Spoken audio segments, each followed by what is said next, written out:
Hey, how you guys doing, man? It's Joe D, and welcome to Share a Beer 620. Share a Beer Show 620. Today is Saturday, September 4th. Yeah, September 4th, 2021. And we are back and as good as at least last week. I mean, kind of. We're working on, I don't even know if this is the B team. I think we're like kind of double A ball right now, right? We're kind of, I'm going to say triple, but okay, yeah, double, I we're guess. kind of triple A ball. It's Yeah. it's kind of triple A preseason ball type level here. I'm gonna cue the intro, man.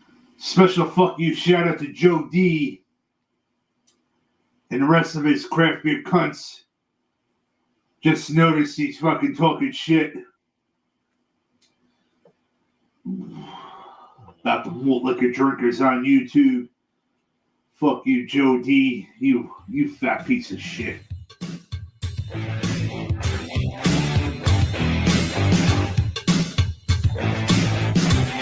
I'm the king of smoke, there is none higher. Sucker beer geeks should call me sire. To burn my freedom, you must use fire. I won't stop smoking till I retire. Now I rock the party, come correct. Smoke is on time and the beers connect. Got the right to smoke and will elect. And others can't stand me, but give me respect.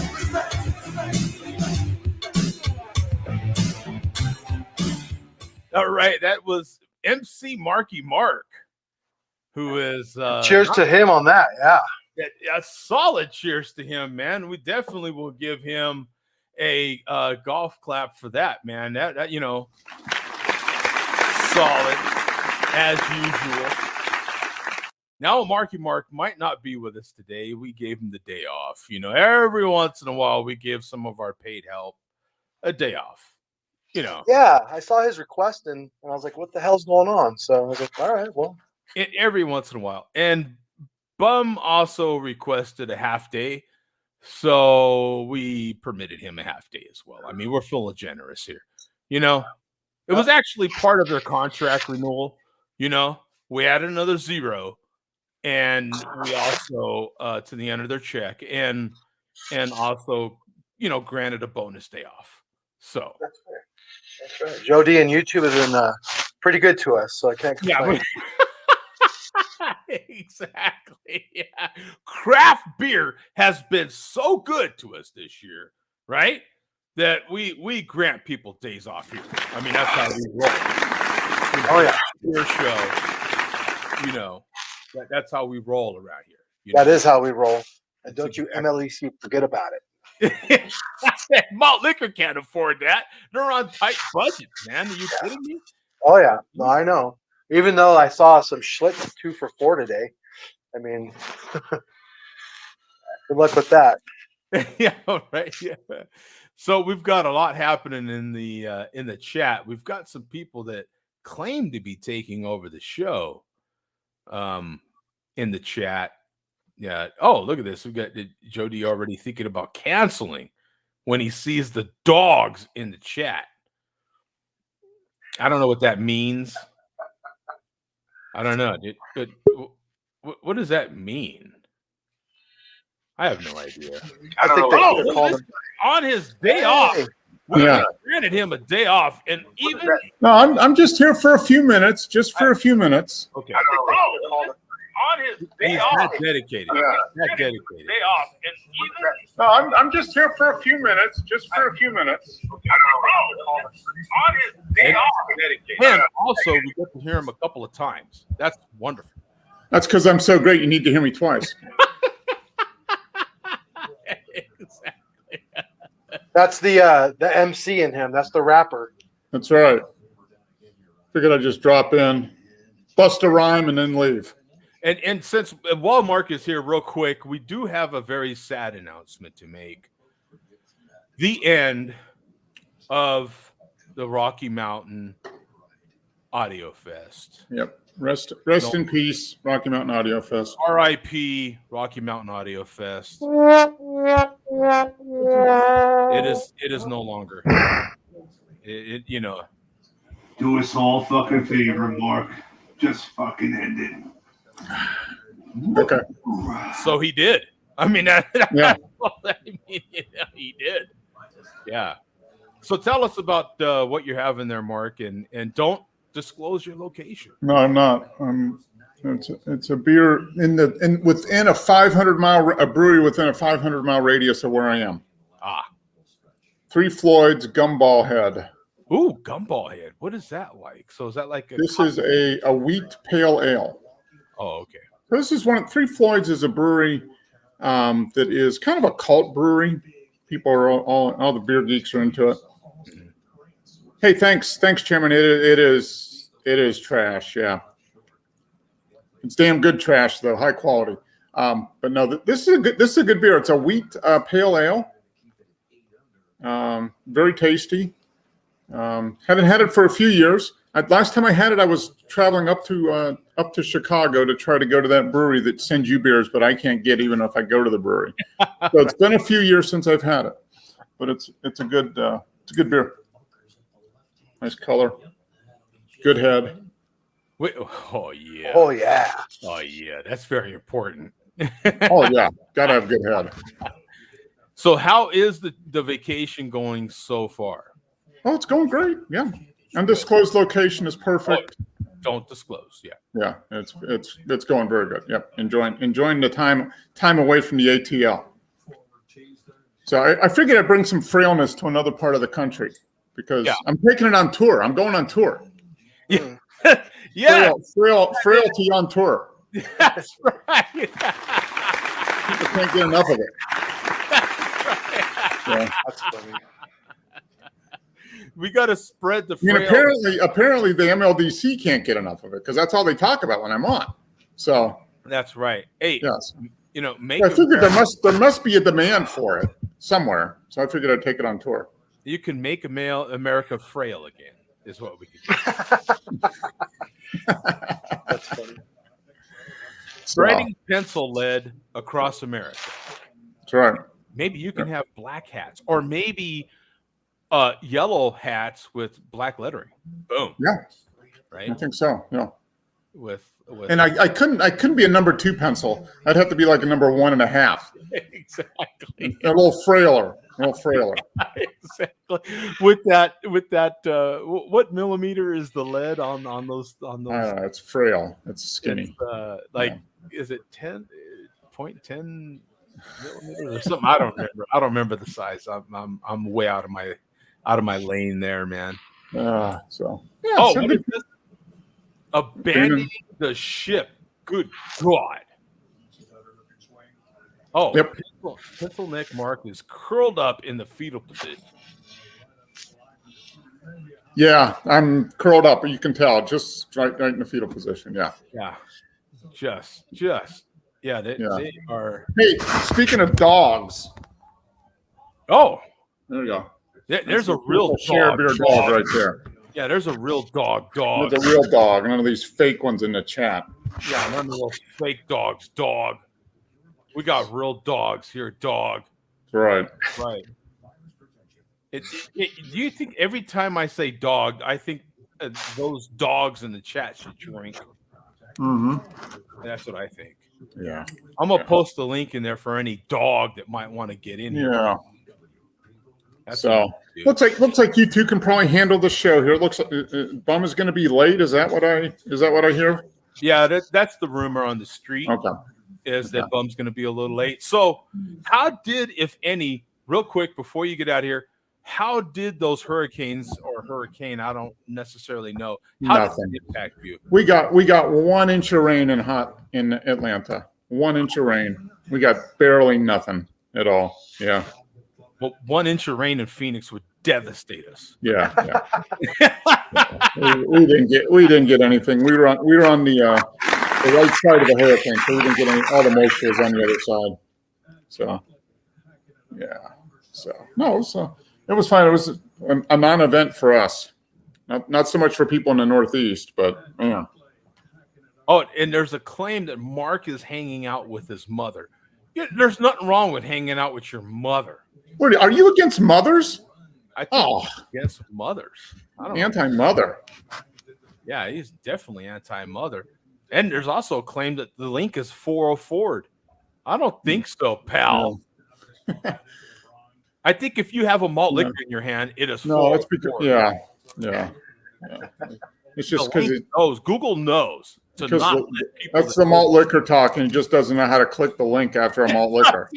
There's a particular intelligence level that needs to happen before you can click a link. Yeah. So, I mean, shame on us for expecting too much. I guess. I mean, shame on us for expecting. Okay, Mark, we are around the corner from football season. Here we go. All right, we are how many days away from the beginning of football season now? What are your thoughts? Any predictions? Any hopes for this year? What do you see happening? Are you Steelers win the Super Bowl? Steelers win the Super Bowl. That's my Steelers win? prediction. Yeah. There's some prediction from the Steelers will do really well this year. Yeah. I mean, other than that, I don't. Any other team doesn't really matter to me. So Steelers, the boss will toss in the Broncos, I guess. Yeah. I've heard one analyst kind of he thinks the Broncos might make it to the postseason this year, maybe. Yeah, they got to get past the Steelers to get to the Super Bowl. Exactly. Well, the Super Bowl, yeah, but they're just talking might make it. Yeah, sliding into the postseason. Yeah, and, probably get killed. But it'd be good for them to get to the postseason. That'd be. What's the word on the street in the ATL? About the ATL. I don't know. What's the word on the Falcons? Are they going to rise up this year, or are they going to fall and slam into the ground again? How are they going to crash and burn? How big a thud is that going to be? Are they going to get their wings clipped and crash into the ground? I don't know. Yeah, I am predicting. You were talking in the pre-show. I am predicting that we'll have a decent. I think we're going to have some teams in there that we really don't think right now would do anything because of COVID. I think COVID is going to have a major effect on possibly up to a handful of teams. Yeah. And really have an impact on this season, really keep certain teams from being able to move forward with their games. And that is going to put other teams that normally wouldn't be there. Yeah. There. You know what I'm saying? Like all of a sudden you're going to be like, the Jets? Yeah. What? It's gonna come down to it might come down to who gets less COVID. Like who can stay healthy? Yeah. Basically, come down to who's the most vaccinated team. I mean, that's probably I think it's pretty sad. Personally, I think it's pretty sad that some of these players are making such a stance against getting the vaccine and not taking into consideration anybody else. Or Jose that works part-time passing beers out at a stadium. Is in jeopardy of. Well, it's just funny. They're saying, I want to take the vaccine. Maybe they think it's dangerous. And then they go out and slam into each other at full speed. Like, that's not dangerous. Right. Yeah. It's crazy. Yeah. Oh, now we've got Joe that says craft beer causes COVID. That's the cure. That's the cure. That's the cure for COVID. That's the vaccine. That's the vaccine right there. And Causer says that COVID is cured after drinking malt liquor. No. I would say those two things are flip-flopped. Right. That's what I would say. I don't know. I don't know. And Coach is pale? Pale? That's the lighting. Yeah. I've been drinking malt liquor, so I'm sorry. Okay, Mark, real quick, because I hate to see you go before I get a chance to ask you. Any thoughts on any of the 9/11 content on Netflix? Or haven't watched it. I don't know if I will. Okay. Well, actually, I don't. I've heard about it, but I haven't really watched any of it. Yeah, The anniversary is coming up here this next week. So yeah, during the show, mhm. as usual. See, we schedule these things years out, and Yeah. 20th anniversary, hello, bing, happens to be during this show. Yeah. You know, Yep. that's how we roll. Yeah. Hard to believe it's 20 years next. I mean, 20 years. Yeah, we talked a little bit about this in the pre-show. You couldn't even fathom it.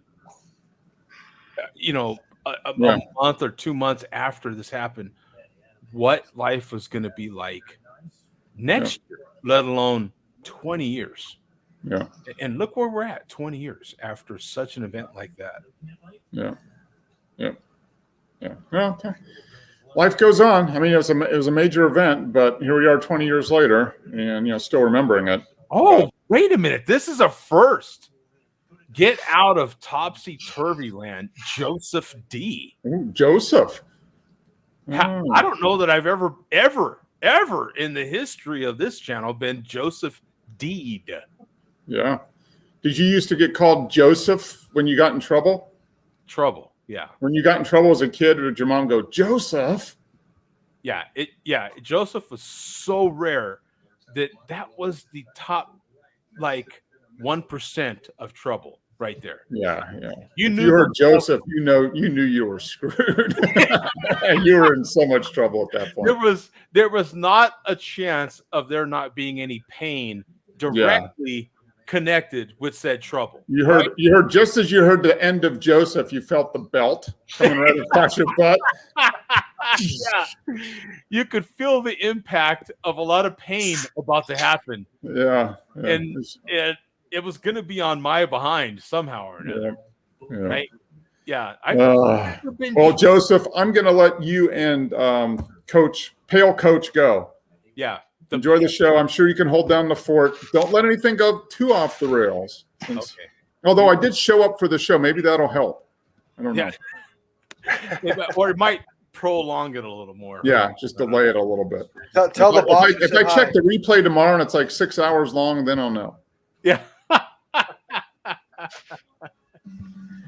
All right, gentlemen. Bye, All right, Mark. Bye, Yeah, Mark. just got to go back to my undisclosed location bunker.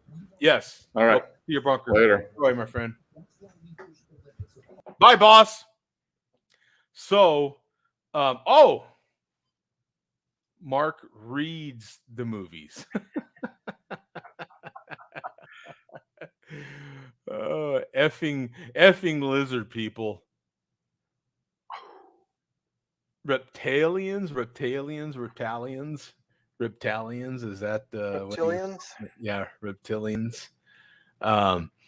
Yeah, I really looking forward to this football season. That's for sure. As you know, Coach, I am a season ticket holder, so I definitely put thousands of dollars into the NFL every year. I am a huge NFL fan.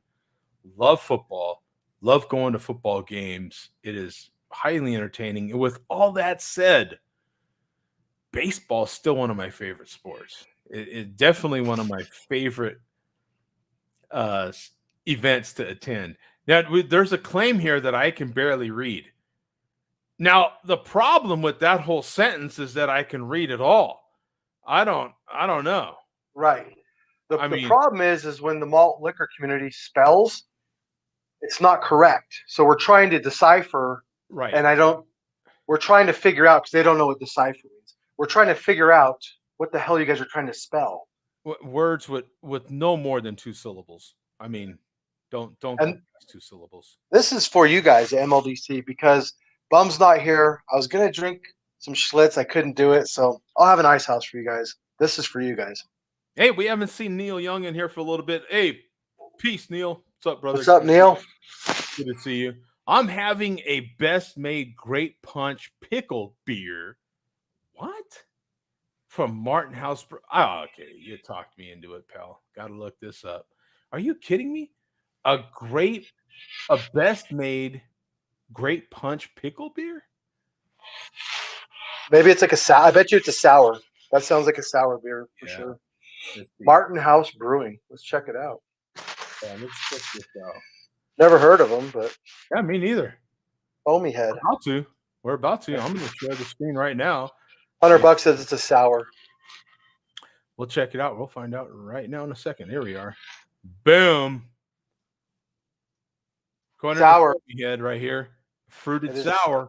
Yeah. 441 total. Wow, look at this. 431 unique and 441 in the last 30. This is a new beer, kids. Best made great punch pickle beer. Martin House Brewing Company. Classified as a sour. 6.5%, which I feel like is high for the sours. 3.4 ABV. I'm sorry, 3.4 bottle caps. Man, what the heck am I doing? Whew. It looks interesting. I mean, look at the color on that. That's great punch beer. I love this can. Look at this can. It's kind of cool. It's got. Have you had that brand? Are you familiar with that brand? No. No. Yeah, I'm not. It actually makes pickles. Hey, Tom. What's up, Tom? What's up, y'all? Probably barely see me, but I'm here. I'm cooking. Look at this beer, Tom. Have you seen it? Are you familiar with this best made great punch pickle beer? I have not. It sounds interesting though. It does. I've had best made pickles, or that, this looks exactly like the pickle jar. Exactly. That is what they do. I mean, I guess it must have had like a collaboration, right? That makes sense. Yeah. Now what we'll also do here is look up best made pickles. I think that's a brand name. It looks just like that. Yeah.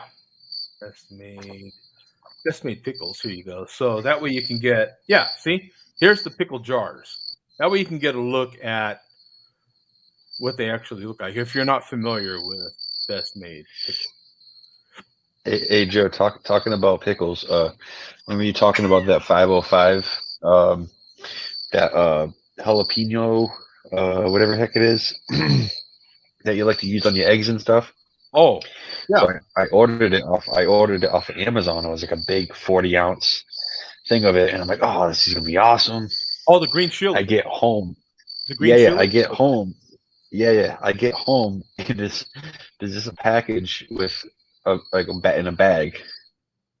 I'm like, no. So the whole thing just smashed in the package. It smelled really good, but I was like, oh, that would have been so tasty. It was devastating. Yeah, you could smell it, right? I got my money back.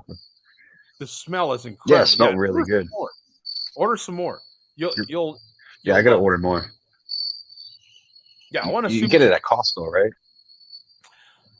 I mean, I hate to tell you, you can get it at Costco and you're not able to get it. I mean, I could get it at Costco, but that's in my. Yeah, the nearest Costco.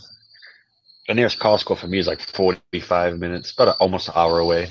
It's sad. You can order from Amazon. I mean, Mark orders it from Amazon, and he's got. I think the problem is I got the biggest one possible. Probably should order like a smaller one. You know what I mean? Yeah, I don't know. They typically do come in those big jars. At my store, they have them in the small jars. Yeah. So, yeah, this is pretty cool, man. I'm kind of wondering what that beer would taste like. I'm kind of, curious with that. Time to start the show. So let's see here. We got, see, here's that pickle beer. Great punch pickle beer. That's what really throws me. Great punch pickle beer. It's like, what? Great punch pickle beer? What's up? Probably pretty good. It might not be too bad. You guys like sours? I'm not a sour fan. Yeah. Yeah, I love sours. Yeah. I like Tom, more of like we spent a good hour or so just sampling sours at the they had a lot of good sours there too. Yeah. They got a ton. It's sad that I still got shirts from when I went to their tasting before you guys showed up. It's kind of sad that they closed. that was like such like a. It feels like that was like a hub just for Colorado, the beer scene. Everybody went there. You know what I mean? That was like the calling. That place was awesome, wasn't it? Yeah. I think they had. I don't know. I forget how many taps they had. They had a shit. I remember going in there. They had a shit ton of taps. Anything you they have probably like 60 taps, something like that. I was wanting to say somewhere around 60 or 80. It was a Yeah. ton. It was a ton. Yeah. It's so much that it just cleaning those taps must be a job for one person. Because that's not easy. That's like the hardest thing to take care of when you have a tap house. It's like making sure everything's clean. And they had decent food too. So I mean, it was a cool ass place, man. Those fried mushrooms were so good. Oh man, I tried making those when I came home. They just weren't the same. Yeah, you got to have the proper fire and everything. Yeah. Yeah. So what? I'm sorry. Did you say what you were drinking? What are you drinking? Who, Coach? No, you. What were you drinking? Yeah, you, Tom. You probably can't see it because I'm the Westerfina Fest beer. Oh, okay, Fest beer. Okay, yeah, that's about appropriate right now, isn't it? A nice easy drinking. Something something you really don't have to think about. Yeah, that's what I started. Goes down real nice and smooth. Now I'm about to crack open Corona Brewing Orange Avenue Wit, so a California wheat beer. Oh, very nice. This is an old one, so it's got some chunks. Been in the fridge forever. Let's see if we get some smoke out of this bad boy. Oh, not quite enough smoke to wake Neary up out of his deep sleep, but enough. It might still be message. You know what I'm saying? It might still be intact. It's a nice little wit. Yeah. We'll see what's up. We'll find out right now. I'm about to do some investigating right now. So you might have heard. We just had Mark on the show real briefly on his vacation day from the show. Yeah. So he's that dedicated. You know, we just renewed his contract. We just renewed Bum's contract. Each one of them decided to take a partial day off. So, you know. Oh, there you go. I mean, we're very understanding here at this show. That's how we roll. Yes. Not me. I want my bonus. I don't know about you, Tom, but I want my bonus. So I've been lacking. I don't know if I deserve a bonus, to be honest. All right, man. My last one was massive. Well, this one's going to be really good. So. Yeah, this one. Hey, we've had a good year. We've had a very good year at the show. You know. Hey, you know what? Now that we're into September, I'm kind of curious. Now, next week, of course, is going to be the big anniversary of September 11th. We could save a lot of that talk till next week. We're going to do a lot of that next weekend. I am curious. Now, 9 months ago, maybe 10, we were doing a lot of talk at that time. We were doing a lot of talk on getting 2020 behind us and moving into 2021 and having this new start. What do we think about that now that we're into September of 21? How do we feel about 2021 about to go into 22? What anybody go ahead and anybody want any thoughts on that? I feel like we're going to go back into a close down at some point. But yeah. I mean, they're saying the new Delta is it's you can catch it easier, but you don't get as sick. Mm-hmm. You know what I mean? There's less people dying. There's definitely less people dying. But I don't know. Whenever I see large crowd, like you watch college football today, like you see large crowds, and it kind of gives me anxiety. Like, oh shit, like it's what you know what I mean? Like anything could happen. You know what I mean? It's who knows? Right. You know what I mean? And that's just one variant. It's definitely on the forefront of your mind now, right, Tom? Like you, if you were ever considering going anywhere, doing anything. Now you might. I'm pretty accustomed to going to a restaurant nowadays. I'll go to a restaurant. I'll sit down at a restaurant. Anything more than that? Are you more apprehensive. Do you even you even think about it more than any other time in your life than you ever did before? Yeah. It's like now, like I want to go to a show or something like that. It's like back of your head. It's like, should you? You know what I mean? Is that a good idea? Like, you have to, right? Like I'm in the same boat. Like I'll go get a couple of drinks at like a pub down the street or something like that. But like other than that, or go out to eat. Other than that, I really don't see myself in large crowds. I mean, not that I don't want to, but it's just, yeah, I don't know. It's the anxiety. It's like an anxiety level. Yeah. Any thoughts on that, Coach? No, things seem to go back to normal a little bit, and then now the big talk was the vaccine. So in other words, it seemed like we were heading the right direction. The masks started to come off. We're doing good, and now the big debate is the vaccine, because are you getting it? Are you not getting it? Does it make you sick? Does it not make you sick? And then the other problem is people that have it can still catch it. So I kind of want to see what happens, and I agree with Tom that we might go back into a lockdown. But like we talked earlier, Joe, now this year they're letting people in football stadiums. Last year, that just wasn't allowed. It was just out of the question. So yeah, I don't know, but you got to remember though, if big crowds gather, that's how it spreads, right? Right. Just like the MLDC's mom's legs, they spread. So crickets. So I don't know. I just think the big thing now is the vaccine. I personally didn't get it, but if you did, good on you. If you didn't, good on you. So I don't know. I don't know what's going to happen. So.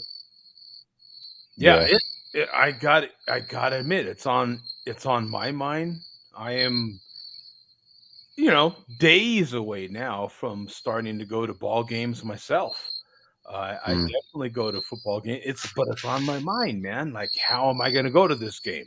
What's my procedure going to be going to this first home game here? Mm-hmm. It's I am very excited to go, but I've never been. Since this started, I have not been around this large a crowd. So, what's that going to look like? Are they going to like shut that part down before I even get a chance to go to a game? Yeah. It's like you really don't know. And it's funny, like when you go to like the store or something like that, and you're so used to the 6 feet apart, right? And like you'll see someone come right up next to you, and it's like you kind of take a step a little bit, kind of like get your distance, because it's been 6 feet apart for the last year and a half, right? It's still the thing. It's not really mandated, but it's still like in the back of your head, like 6 feet apart. You know what I mean? Distance wise, at least arm distance. Yeah, I mean, we're still very, I think, I am at least, very accustomed to that distance, even still. Yeah. I see an occasional person getting a little closer than that, but most people still have, quite a bit of distance, Especially if I see them carrying malt liquor. If I'm at like a Circle K and they're carrying malt liquor, I am standing like 10 feet away. Whatever they have that made them come to a decision to buy that stuff, I don't want any part of that. Hey, in their defense, man, I saw a guy carrying out some malt liquor, and there's a chick from the trailer park, and she loved it, and he loved it, so that's good. I mean, I have no problem with trailer parks. I live in one myself, so I have no problem. Consider yourself on the list. Shout out to you, sir.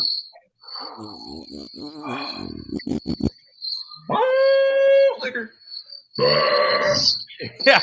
So, now, I am not as big.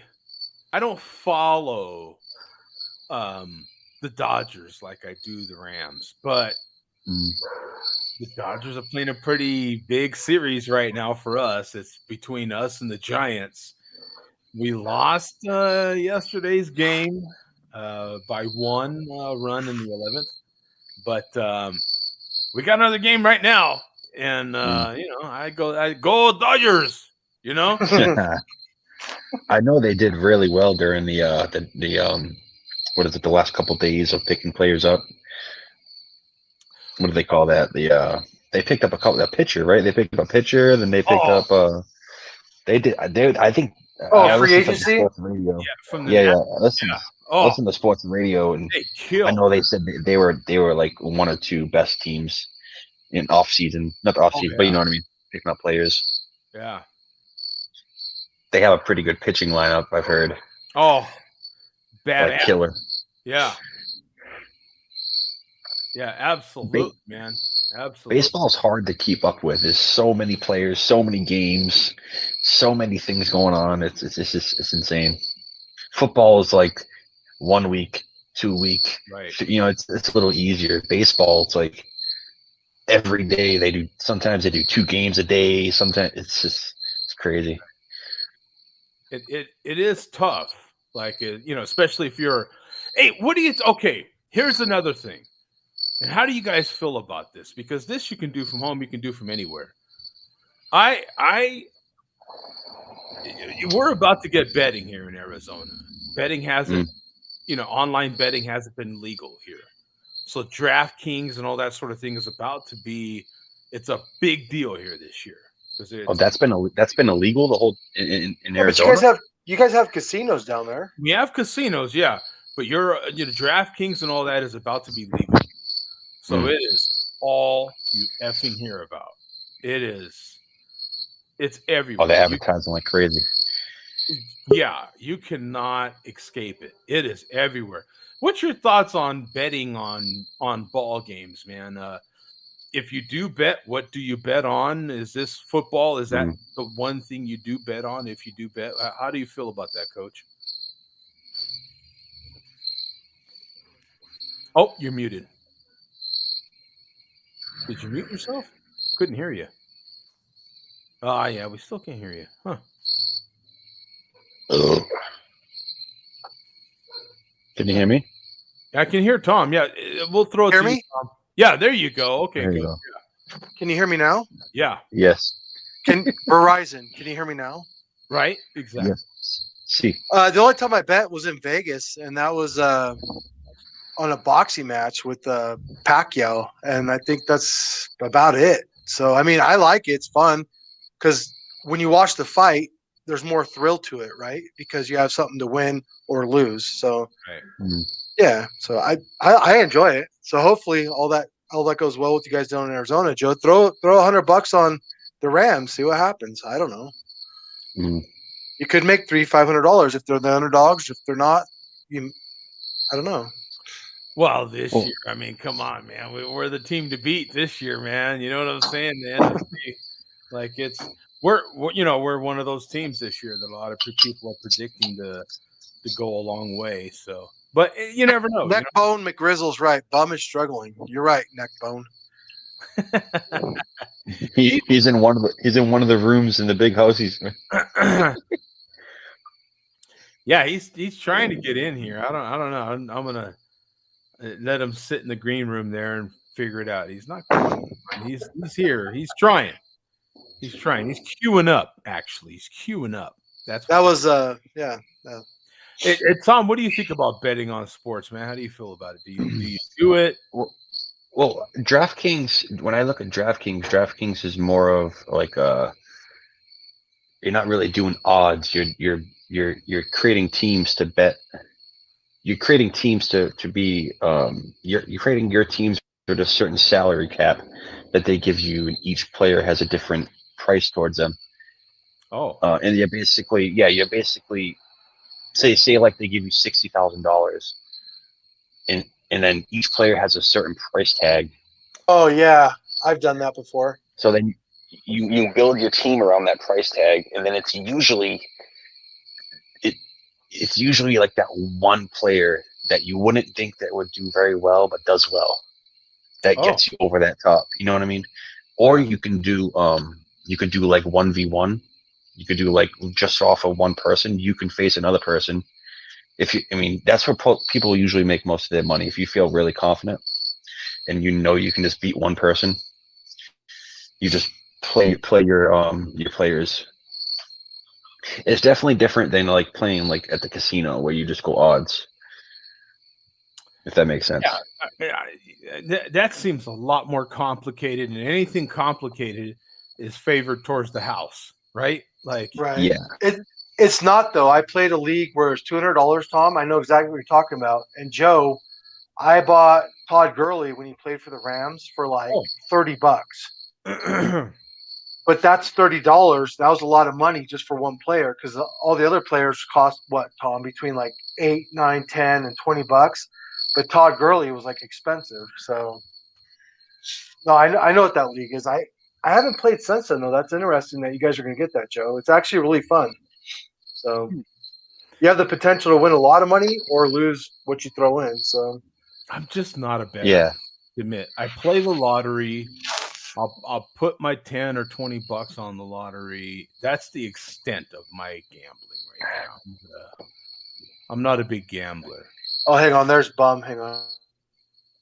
It is fun if you like, say, like they match you $20 and say you want to go at it and see how you do. It's fun to like just try it out, but there's people that are really good at it. People are really good at it. Yeah, right. Yeah. Like there's experts. Like you literally have to, like ESPN, they have like a subscription that you can buy, and it shows you like up to date when players are injured, rosters. Like you literally have to know everything because sometimes you end up having a player locked in, like fantasy sports. You have a player locked in that's not even playing. No shit. What the hell? Like, I'm gonna lose no matter what now. You know what I mean? Unless something crazy happens. Mm-hmm. I did fantasy. God, ages ago now when fantasy first seemed to hit big. Yeah. A long time ago. And I didn't really get too into that either. I hear it a lot at the ball games. Guys will talk a lot about, and they'll talk to the players. I got you on my fantasy, man. I hope you're, I'll hear them talking to the players before the game starts, And the players will even ask certain guys, hey, they'll ask certain fans, hey, you have me on your fantasy? And they'll be, yeah, I got you on my fantasy, man. No shit, that's cool. So, yeah. I know it's a big deal because of that. It gets talked about a lot at the ball games. Yeah. It's cool if you do it at work and each person throws like $100 in, a couple $100 in, and then at the end of the year, top 2 players or top 3 players get paid. Other than that, like you can do it for free, and it's kind of That's there's definitely a big football pool at work every week. Every week, there's a pretty good size one at work. I don't get in that one either. I'm just not a big sports guy. What do they come around with, like the cards, odds for each game or something like that? They do the squares, Oh yeah. They're fun. How much is it? Or $5 or something, or $10, whatever it is. They do some serious cash. There's they win hundreds of dollars every week, man. Oh yeah, I bet. Yeah. It's a pretty good pool. I mean, if you get in it, every week they've had that for years at work. But they run a pretty darn good pool, man. I'll give it to them. That's cool. Sometimes I'm shocked at how much money like the winner will win. I'm like, you won what? You know what I'm saying? But sometimes a particular person will win a couple of quarters, and man, you're talking some significant cash, man. You know what I'm saying for that? Oh yeah. Well, if you have a league that's $300 buy-in, and you have 12 guys in there. The first place gets like 2 G's.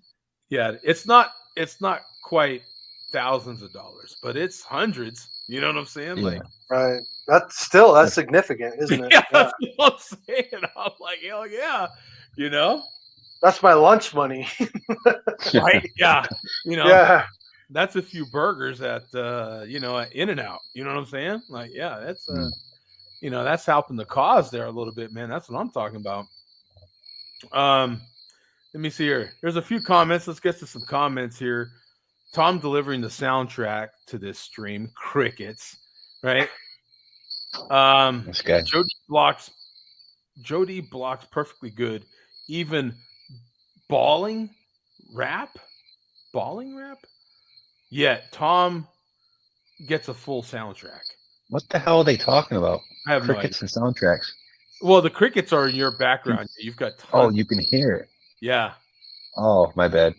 That's all right. How's that apple juice, Jody?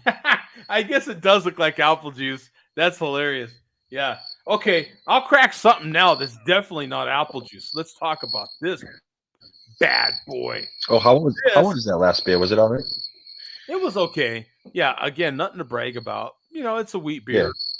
Yeah. Even though it's older, it's still held up pretty well for a wheat beer. It's, you know, it's what I expected, you know. Yeah. Did you get any chunks? No, I did not in my glass. But the tangerine did. That's why I'm not drinking that. You see that? All that? Oh, yeah, I do see it. Oh, yeah. The tangerine, the Stone Tangerine Express. Now, the date on this was 8/2020. And I was supposed to enjoy by 10/6/2020. That was this Tangerine Express. Stone is solid all the way around. This next one is a 12.5%, 9 IBUs, Boulevard Brewing Company, Manhattan Social Club limited release. Oh, yeah. One I fully expect, even though I've aged it for a while. Let me see if there's a date on this at all. Oh. What's the style on that? The what? What's the style of beer? Oh, this is Boulevard, this Manhattan Social Club. I believe this is, what is it?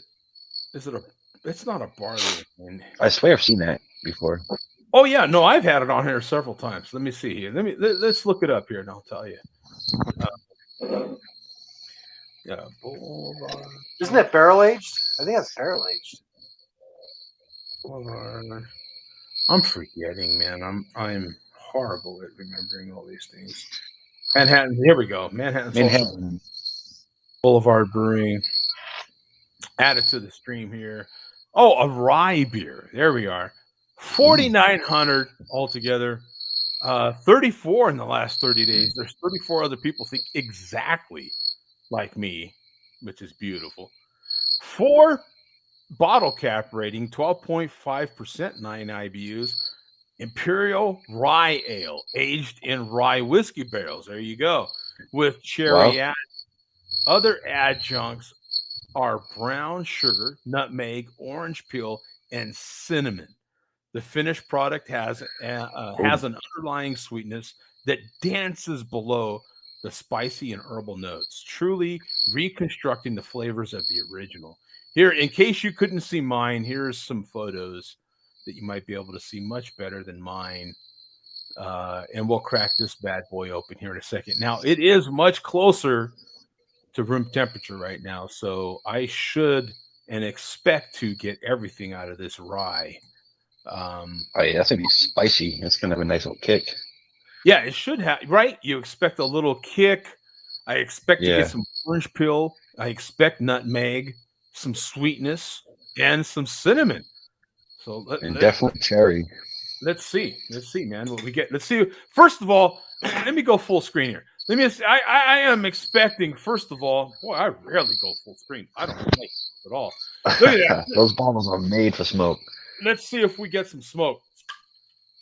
Oh, very little smoke. Oh, wah, wah, wah, wah. Let's see. All in here on the pour. I'm using my Balloon Fiesta glass from Budweiser here, which used to be a major sponsor of the Balloon Fiesta years ago in Albuquerque. Oh, nice reddish hue. I don't know if you can, it just looks kind of muddy brown, doesn't it? Yeah, a little bit. There is a nice reddish hue actually in real life here. That looks delicious. Man. Oh, big barrel smell. Big barrel aged smell on this bad boy. Man.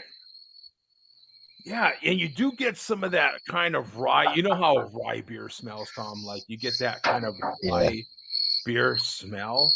That bready spiciness.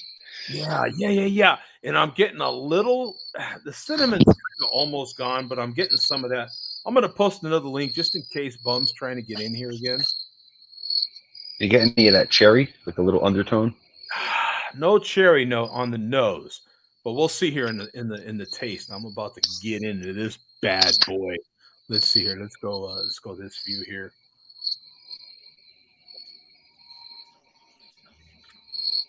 In the comments, not hate. Oh man.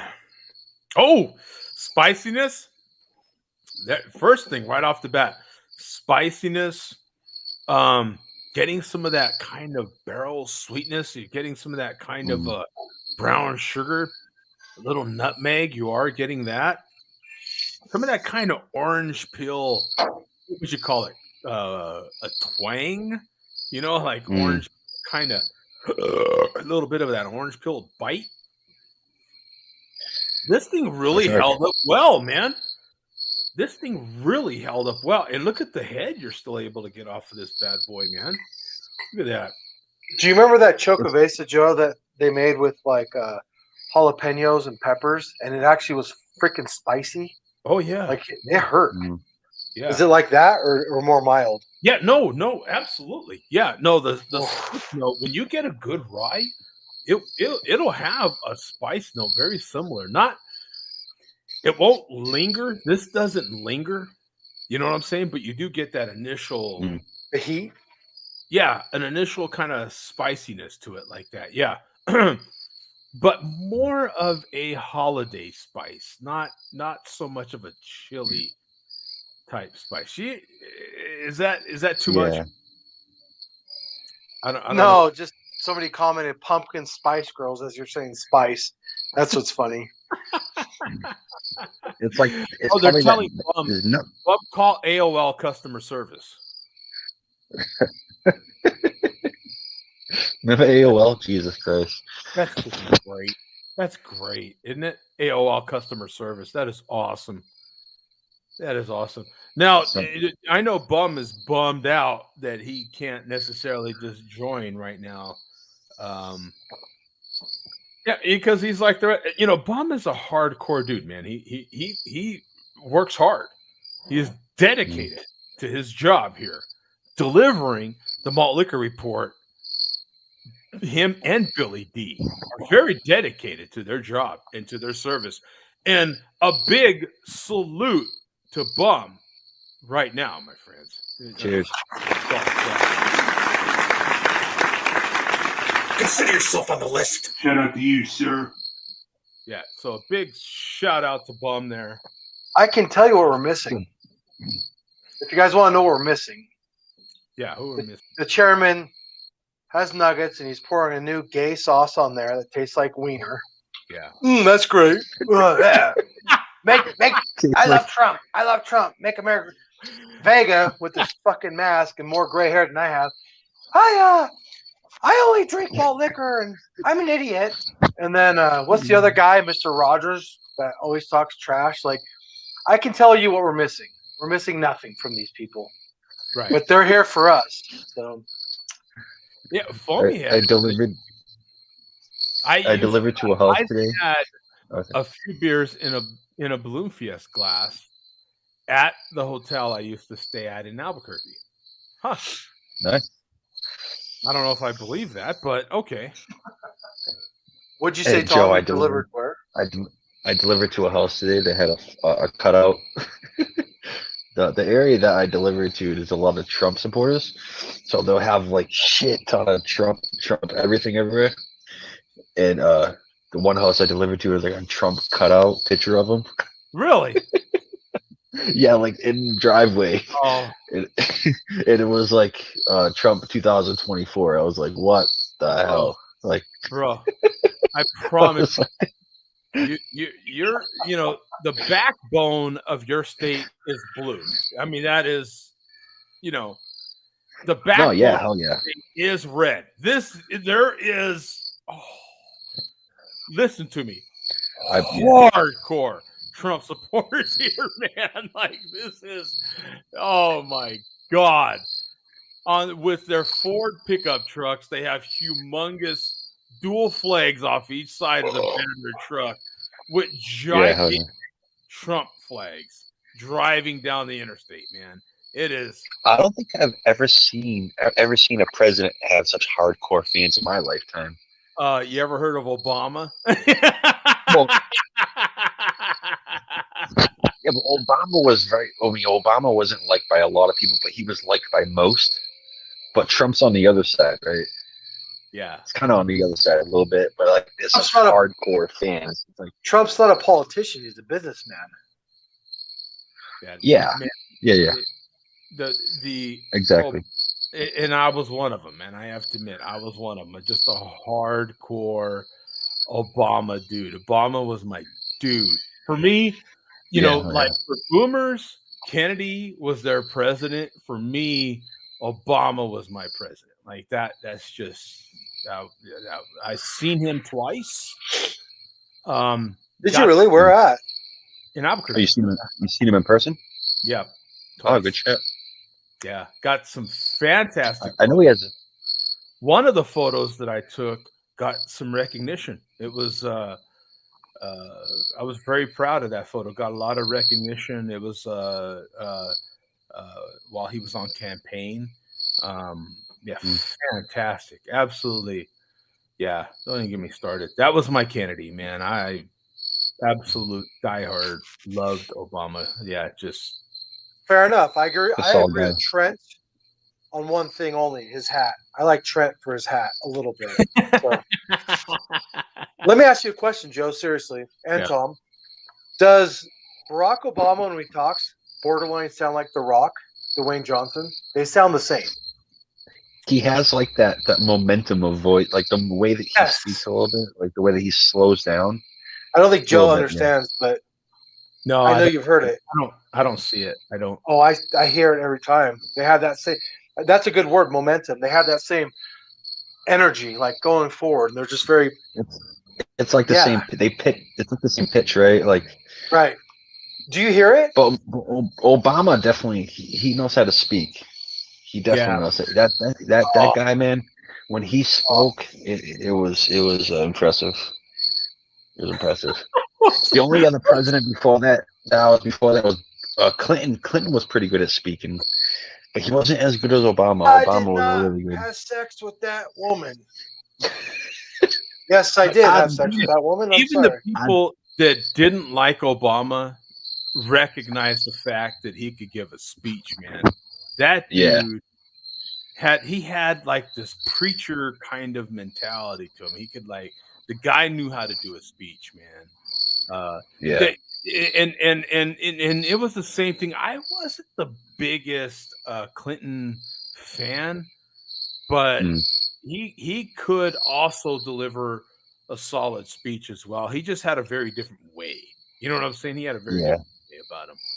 But 40 ounce says Jody, what a fanboy. Jody is riding with Biden. I didn't mention Biden at all, actually. I'm not a big Biden guy, by the way. I'm not, Obama was my dude. Yeah. But Biden happened to be attacked. Just because you're Go ahead, Tom. Finish your thought. It's crazy in this country. Like just because you're opposed of somebody means you're 100% on the other side. You know what I mean? I'm the same. You know what I mean? It's crazy. Like just because there's a competitor doesn't mean I'm.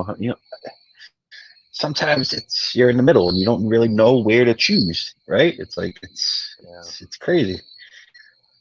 Yeah, we live in a crazy world. Obama was my dude, man. That was it. Like Biden, I really don't pay 5 cents. I pay as much attention to him as I did to Trump. To tell you the truth, I don't pay attention to either one of them.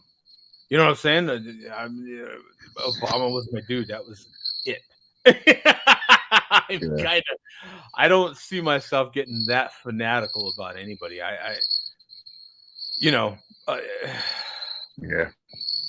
Obama was the guy, man. Oh, yeah, man. That was, Anyway.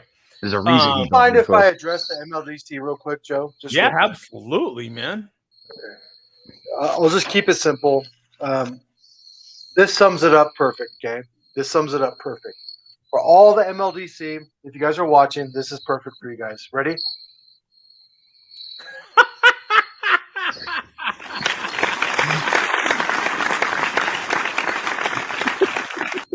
I'm done. Any comments, Tom, on Coach's reaction to the MLDC? Oh, the way that he pulled back and he gave the upright middle finger. Was that what it was? That was very nice. It was very pronounced. That was kind of like in the NBA when they go for the jumper and kind of fade back, you know. Yeah. And it had that nice perfect finger roll, you know, that nice swish, you know, that nice touch at the end, that finger flip sort of deal in the NBA, you know what I'm saying? Like a good shooter. He launched like a shooter in the NBA, man. You know that Dwayne Wade pullback, and then he just like like that Dwayne Wade pullback. Or who's the cat from Sacramento, man? Sacramento. Not Sacramento. I'm sorry. From Golden State. Golden State, yeah. Curry, right? Oh, you're talking about State, Steph Curry. Yeah. That Curry touch to it, man. That right? Yeah. That's what it was, man. He's that ridiculous. Like that, man. That fade away, right? Yeah. Yeah, that was nice, man. That was good. Yeah, artistic touch to that, man. I like. Well, I'm not gonna lie, I meant it. So. That's all that matters. Yeah. Okay, so let's see. Bum put the 4-ways on to chat in the chat. Jody wants to talk Biden up and down the stairs. I don't remember even mentioning Biden. One for these guys mentioning Biden and me commenting on their comment about Biden in the chat. You know, Mark sneezed and started contorting like that bridge is self-destructed from the wind. What's this bridge? I have no idea. You're talking to someone that has no idea. What bridge are we talking about? You know, I'm surprised. This is one of those shows that Hans just shows up and. Oh, what the hell? You know, I ain't getting none of these kisses. You know, Mandy. Hello. Yeah, she already left. We have a poster in the chat though, just so you know. That's funny though. That makes me really laugh. Where's the hardcore Biden supporters at? I actually would like to know myself. Yeah, me too. I don't know any hardcore, right? When you're that hardcore, right? You say your H is like that, like you're a Muslim or something, right? Hardcore, right? Well, for all my supporters out there, it's Hal Gahaba. Itu Sharma Hal Gahaba. Hal Bam. Itu Muhammad Hal Gahaba. Jody is happy with Taliban talking over. Hey, you know, he's part of the show. You know? Get a grip, coach. Neck bone. Look at neck bone. Bum is lit a fire to hit the chat. Huh? It must make sense. A little flare. Jody transports arms for the Taliban. Oh, watch War Dogs. Good movie. Could read a teleprompter, unlike Joe D. No, he was really good at reading teleprompters, actually, wasn't he? Yeah, hell yeah. He would place teleprompters perfectly so that it looked like he was looking at the audience. He knew what to do. He knew how to do it. Yeah, and he didn't just like the best speakers don't just. The best speakers practice. It doesn't always come natural. They practice. They read before. They know what they're gonna say. They know what they want to say, and then the teleprompter just like kind of like gives them a little bit of help. Pittsburgh internet must be down. I told you, Bum and Mark requested a vacation day. We renewed their contracts. We're good for another 5 years. We renewed the contracts. They got their bonuses, and we gave a bonus vacation day. They are observing, and Mark was so hardcore that he even showed up on his paid vacation day. That's a hardcore. All the way from freaking Hawaii. I mean, all the way from wherever he's at. Undisclosed location. That's right. We don't disclose his location, but it is somewhere very nice. Palm trees and stuff like that, and pineapple. Just saying, Tom. Nobody wants your opinion. I love giving my opinion when nobody wants it because it's just like, you know what I mean? That's the best. I know it ruffles the feathers. I want your opinion. Hammed up since Sunday. Thanks, man. Tom is a liberal craft beer snob. That's the fake profile. Look at the profile now, Joe. Look at that. I don't like. Coach is the white version of Joe D. What's going on here? Wait, look at the What's profile. going on in the chat? That is hilarious. I don't like that. Now I have to fix that. Whoever that is, that's funny. That is hilarious. I gotta fix that profile. There's no fixing, dude. Oh, there's fixing. Oh yeah.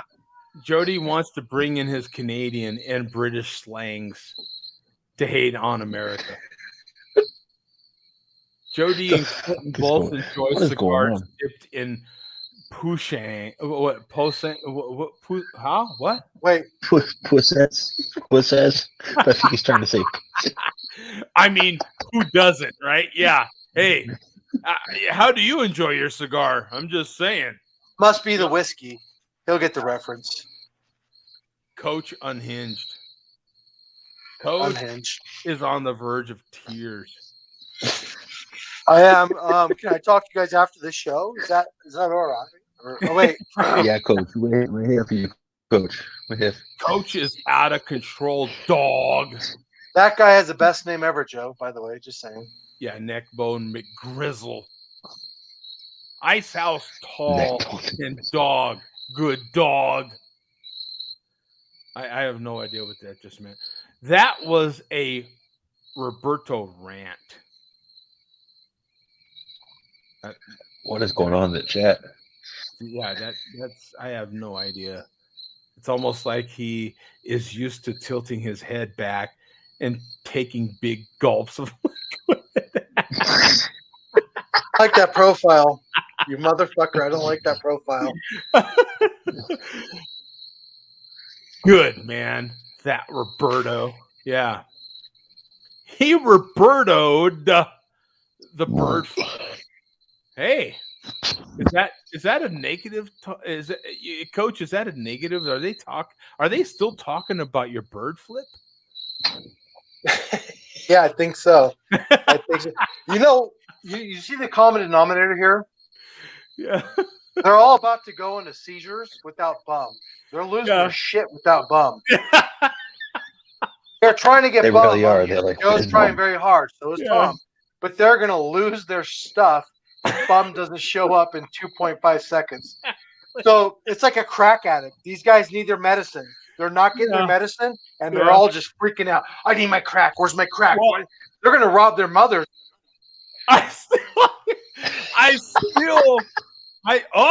They might get their fix. They just might get their fix. Wow, oh, shoot. Ladies and gentlemen. Yeah. Bum. Oh, shit. Yeah. AKA new Colt 45 shirt. Welcome, ladies and gentlemen. Woo! Wow.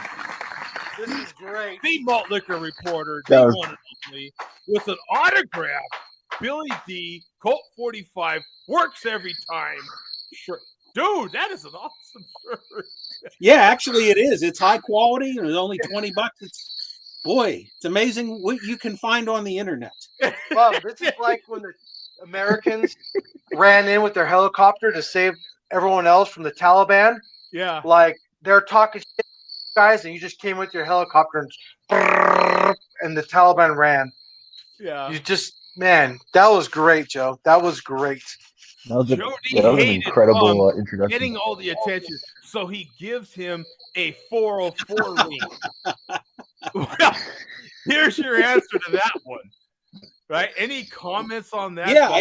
Yeah, I clicked on it, and you got one of them screens with that goofy robot. It said, "Link didn't work, dog."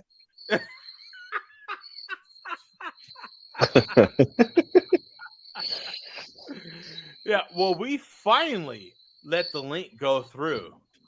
So, and we do have Nice to one see you, Bob. AKA Plum. Good to see Here you, on- Tom, even though I can barely see you. Yeah, Yeah, Tom is in You can barely Andrew. see me. Yeah, Andrew I'm here though. I'm here. Tom's actually in Minnesota right now. That's what's happening. Yeah, and I was hearing a lot of Yes. crickets, so I thought Andrew was actually here. Oh, Oh man! wow. Nice. He comes in fair firing. Bang, bang, bang, bang. Look at that right off the bat. Yeah, I can't Are the see crickets- it all, Tom, but I hear a bunch of crickets in the background. Are they that pronounced? Were those? Oh yeah. When I was playing the show in my car on the way home, I could hear them real loud too. Are they crickets or locusts? I think They might be I don't know locusts. exactly. I should ask him. Yeah, I should ask him. Yeah, Tom, one of those. interview those crickets for us. We'd really appreciate that. Yeah. What's their background? Where are they coming from? You know, how are they doing? What's their goals? Yeah. You know. Why are they cricketing? Or do what the hell they're doing? Bum is 2-finger typing like a madman shit. right now. Yeah. Hands above the table. But that is funny because I can't type. I do type with 2 fingers. Yeah. I'm better than 1 finger. I do better than 1, but I'm a pretty fast 2-finger typer. Here's Bum forgot which binder has his internet password.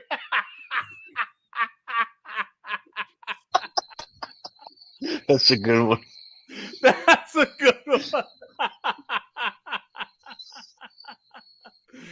Oh, so since you're here, hey, does Billy D have any words for us since he has an autographed shirt here, man?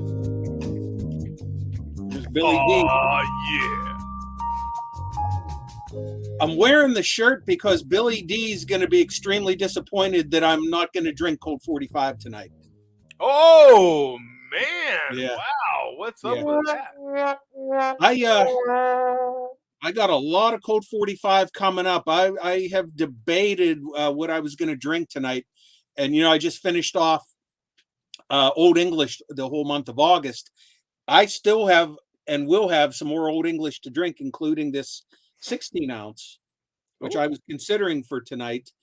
But I also, in wake of some of the current weather events that are going on, was considering this month to drink some Hurricanes. Oh, nice. Very appropriate. And this just came in the mail today. Can no longer get Hurricane High Gravity in my area. This just arrived on my doorstep about 11 this morning, courtesy of Shady, the former Shady Malt Shadows. Oh, well, we think Shady very much, yes. So here we go. I just pulled this out of the fridge. Hasn't been in the freezer, but I've had it out so long it's sweating now. So I guarantee no success on this cap crack. Oh, look at you. There we go. Strong. There we go. That's the key. Right out of the fridge. No more freezer or even freezer packs. Nice clean cap crack on that one. You've been practicing that grip. No, I have not. No, I have not on a malt liquor bottle or anywhere else. Yeah. But I know what you've been practicing, Bob. So Hurricane High Gravity 40 ounce.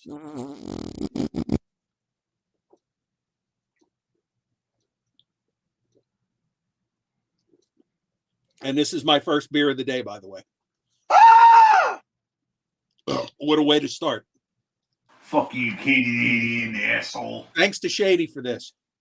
Yes, sir. Yeah, thanks to Shady. Yep. Ooh. It did leave the frame for a second, but not enough time for me to do any funny business. Or we think. Now, we did cut for a few seconds, so maybe that might, there was a slight little flinch of the video, and so that might disqualify said. Well, we'll see. And I can't get another one of these easily, but we were able to split together two videos. Look Now, like I said, I did a trade with Shady, and if time allows, I'll show what happened to one of the 40 ounces that I sent to Shady. Oh man, first casualty ever in all the beer videos sent out. So it's gonna happen. You do enough of them, you're gonna get another one. Yeah, I've had pretty good luck so far. Yeah, I'm not gonna let it stop me either. No, don't let it. Goals. You persistence, goals. You keep going.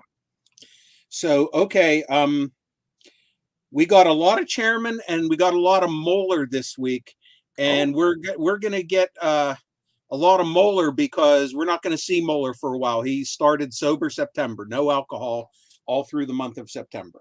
Oh, must be a Jewish thing. I don't know. Yeah. Yeah.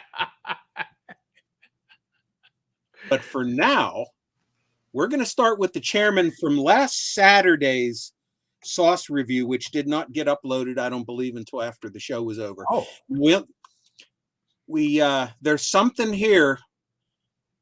Once you got, and this is going to be the only clip that we play of this, is at the very beginning. I want to see how sharp your guys' eyes are here. Something happens here, and it's tough to catch. Go to about 40 seconds as he's eating his nuggets. Keep your eye on the nuggets. Whoa, I love that quote. He's eating his nuggets. Yeah. Wow, how did he do that? Like, keep your eye. Amazing. If you keep your eye on the nuggets. Whoa. Okay, the plate of nuggets, I assume. Keep your eye on the plate of nuggets. Okay. All right. Yeah, I just clarification is all. Yeah. Okay. Here we go. I exist. I am very super famous, bitch. Very super famous. You are not, so you are shit. You missed it already. Wow. What? Took me about 10 times to catch it. 10 times? And watch one more time. Face. Watch his face too. Oh wow. I am slacking. Okay, well, this is the first one here. So yeah. Nobody gets it. A lot of people know I exist. I am very super famous. Oh! Saw it that time. He dropped it. Yep. Saw it. A lot of people know I exist. I am very super famous. Yeah! There was a nugget stuck to the nugget and it fell. Yep. We've all had our nuggets stuck together from time to time. As a matter of fact, especially when it's humid. If you have multiple nuggets at some point or another, they have either stuck to each other or something else and made things very awkward, So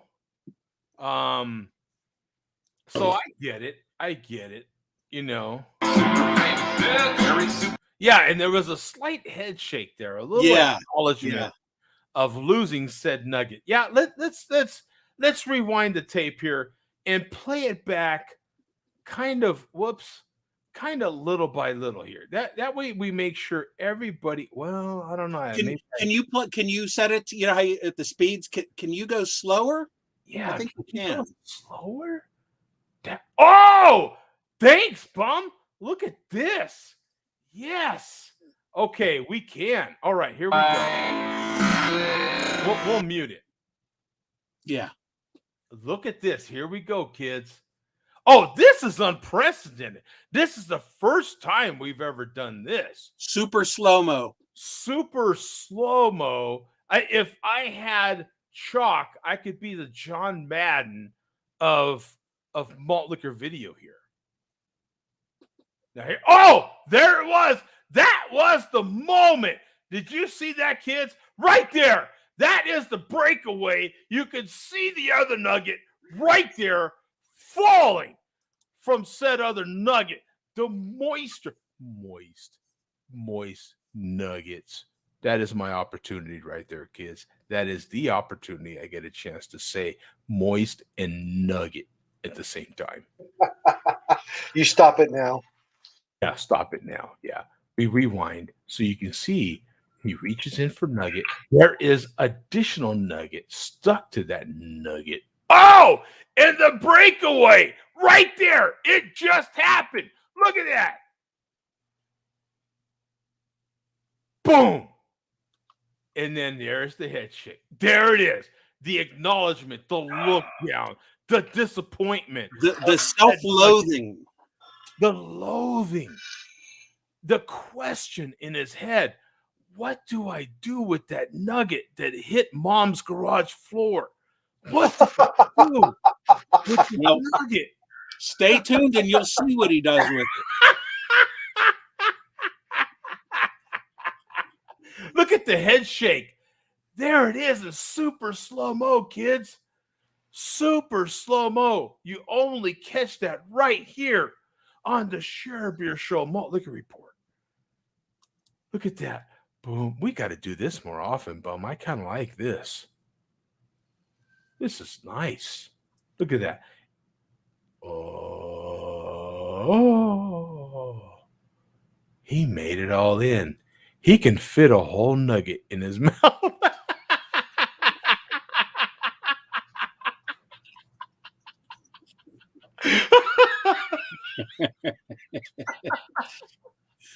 This is freaking great. We have to do this more often. Oh, now that I know this is available, you know this is going to happen way the hell more often. This is great. Okay. Even in the Chinese countries like Oh, he reaches down immediately for said nugget. Way down. We've got to slow it down, right, Bum? We got to slow this down. Okay, here he goes. Oh, he reached down for the nugget. Oh boy. Oh boy. How many seconds was that? Is it a 5? Is that a hard 5-second rule? Is that a hard 5-second rule? Once again, he states the rules here. Stay tuned. Oh, does he really? So maybe Trent, you loser. Let's play it back at normal speed, and then we'll play it back. That way we can hear it, and then we'll play it back. make their panties wet like basements in New Orleans. In the 1 minute rule. 1 minute. 1 minute. What? 1 minute? Are you effing kidding me, son? That is not possible. We gotta boot that right the hell on out of here. 1 minute. What are you talking about? That's not possible. No, I don't buy it. basements in New Orleans. In the 1 minute rule. 1 minute rule. There's no such rule. Is there? Should we Google 1 minute rule? Yes. Okay, thank you very much. Thanks for your permission, Coach. That's all I needed. 1 minute rule. We will look it up. You know how we are on this show. We are extremely thorough. I know it's like 5-second rule on medication, but McNuggets, I don't know. 1 minute rule. It's called the 1 minute rule, and I learned about it on Twitter. Apparently, the term is something author and happiness expert Gretchen Rubin came up with. The idea is super simple. If a task will take you a minute or less to complete, do it as soon as you realize it needs to be done. What? That I don't think that qualifies. I do, because Trent's mom has the 1 minute rule. MLDC's sisters have the same rule. So that makes sense to me. Maybe not to you guys, but it makes sense to me. Okay, what's the 5-second rule? Almost everyone has dropped some food on the floor and still wanted to eat it. If someone saw you drop it, he or she might have yelled, 5-second rule. This so-called rule says food is okay to eat if you pick it up in 5 seconds or less. Well, that's true, but we you should know by now, Joe, the MLDC is a little slower on the uptake. It takes longer to process things like, oh, wait a minute, I dropped that. Yeah. And that takes I guess at some point I need to pick it up quickly. Okay. I'll have to think about picking it up quickly. Okay. And then by then a minute's gone by. By then, okay. So in the malt liquor community, what you're reporting to us is that a 1 minute rule is equivalent to a 5-second rule for the rest of us. I would say so, yes. Okay. That's acceptable. Okay. We'll accept that here.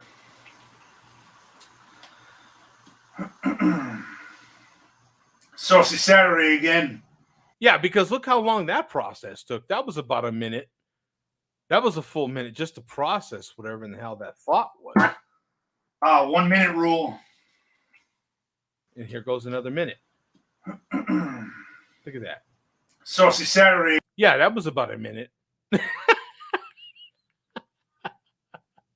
Do we keep playing? Yeah. Again.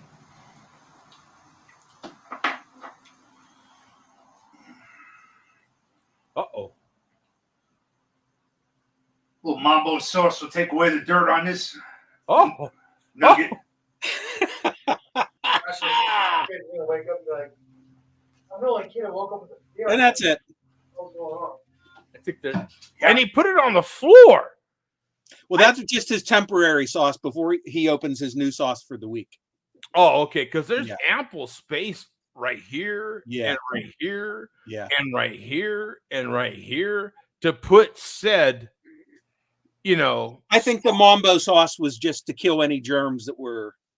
Oh, so that's okay. When you're a professional sauce reviewer, you've got multiple places to place sauce. Oh, he always has backup sauces for one in case his new sauce isn't good. He always has backup sauces. Okay, well, and things to compare to. He'll sometimes do some comparison. Okay, well, of course. I mean, you have to have backup sauce. Yeah. I have a backup sauce for her too. So, I understand. That's actually it for that chairman video, but we got another one here, including another moment that I cannot wait for you to watch and interpret, Joe. Okay. Wait a minute. For me to interrupt and to no, for you to just watch and see how you interpret it. Okay. But before we get to that, we'll show the beginning now. Now, Joe, we know at the beginning of a lot of the chairman's videos, we get to see his stack, right? Yes. So we get to see his stack here. And his stack is huge, huger than usual. So take a look at the stack that he opens his video with here, right at the intro. Look, and see how long it takes you to figure out what you're looking at. Okay, let's see. Now we'll pause it at the beginning. Here we go. Come on now. Come on. Wait for it. Wait for it. Wait for it. Boom! I still got my 100 Mac Rib container. I was going to say, don't look at the title. Oh my God, he kept all of them. What an asshole. Okay, so this is what 100 Mac Rib used Mac Rib containers look like. Quite apparently used. Look at the sauce and grease on those. Look at the sauce and the use. Now we're assuming that all of that is barbecue sauce. We don't know where this sauce all came from. Let's get that straight. We'll mute the music. This is incredible, kids. If you ever wondered, look at that. And we're getting a blow by blow here. To coin a phrase. Yeah. Now this I counted those. There's only 99 there. No, there's more than that. There's more than that. Boom! Right there, kids. We're launching punches right here. Boom. Congrats to Bum. Thorough investigation. He is one short, as usual. One short. What, one chromosome short? whatever. No, you're not. Yeah, whatever else you want to throw behind that, but he is short, nonetheless. That is incredible. Look at this. Boom. Do I need to slow mo this? Should I? That's more than that's like How do you 290. use 100 of those? How do you Yeah. use 100 of those goddamn things? Dude, I believe it's actually 100. I have no doubt he saved all those. Every one of them. Mac ribs are fabulous. He went to the Yeah, trash 100? clearly and grabbed them. Now, I can tell you right now, these dollar bills were ordered on Amazon. You can order a big stack of dollar bills on Amazon for $10. And they make it look like real money. And it's fake money. 100% fake money. What do you think, Tom? No, I think they're real. That whole stack is probably like, I don't know, but if he had like $2,500 in there, what's the $2,500, right? Like he mentioned it the one day. The money stack's been growing for years. If you watch the videos, you see it grow. He mentioned a few months back how much he had. Was it over 5,000 now? 6,000? It's all dollar bills. Yeah. Oh my god. ABV. Yeah, drop the beats. So yeah, he shows off the McRib container. Now he breaks out the Ronald McDonald doll. Go to 325. I want you to see how you interpret the actions here. 325. Yeah, you're gonna love this. What is he? Only like 10 seconds. Look at the Ronald McDonald doll. I want to know what's happening with that little red part of the Ronald McDonald. Look at that. What is he doing with the old Ronald McDonald? I think There's an extra big smile on old Ronald. That ain't his knee, kids. That ain't his knee. I'm just Joe. I actually watched this episode, and Chris Hansen shows up in about 2 minutes. And Jared, does Jared show up? Does he make an appearance? Jared. Oh, that ain't his knee, kids. That's all I gotta say. Oh! What's he playing with? Yeah, what the hell, man? What damage did I just do to this doll? What did I just do to this doll? Is that? And look where his eyeballs are at. Yeah. That's the same region on both sides of the doll. That's a felony by definition. What he's doing is a fucking felony. That's a felony. That is a felony right there. Trent. Yeah, Trent. What's up with that? I think we need a little. Fuck you, Canadian asshole. That's appropriate. Play that again. That's so appropriate. Consider yourself on the list. Shout out to you, sir. Consider yourself on the list. No, in the asshole. Look.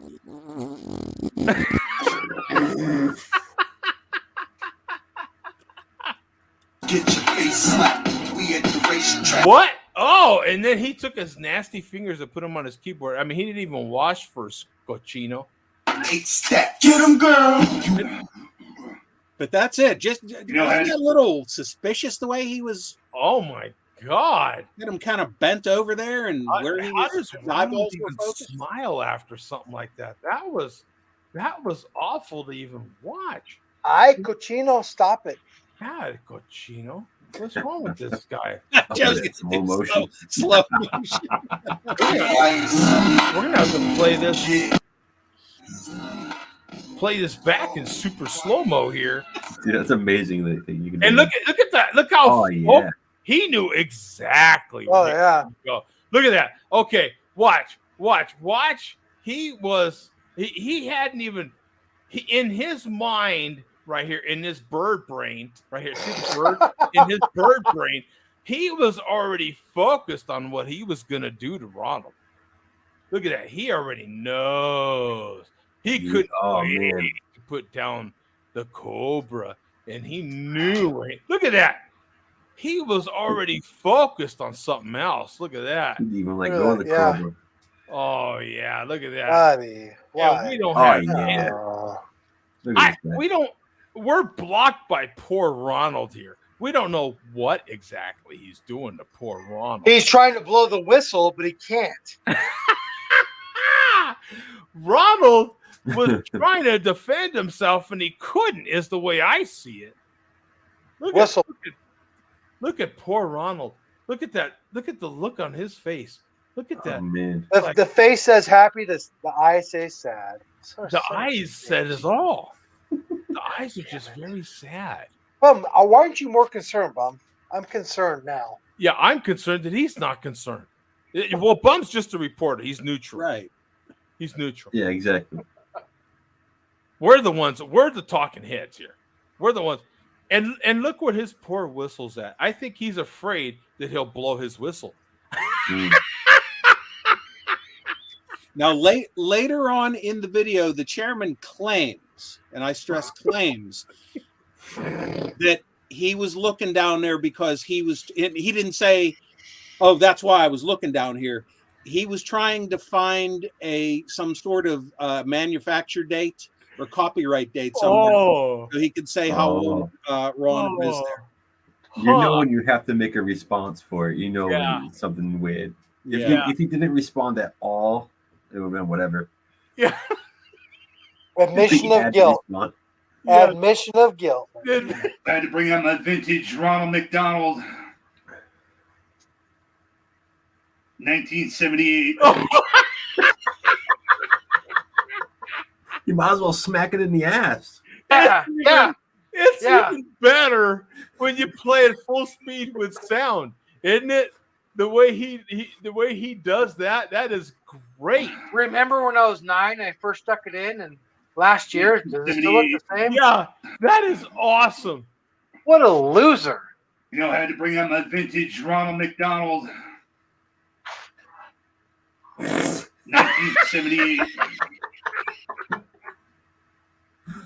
Well, what I find funny is he spent all that time looking at Ronald's ass, and then when he went to say the year, he had to go back and look again. Of course.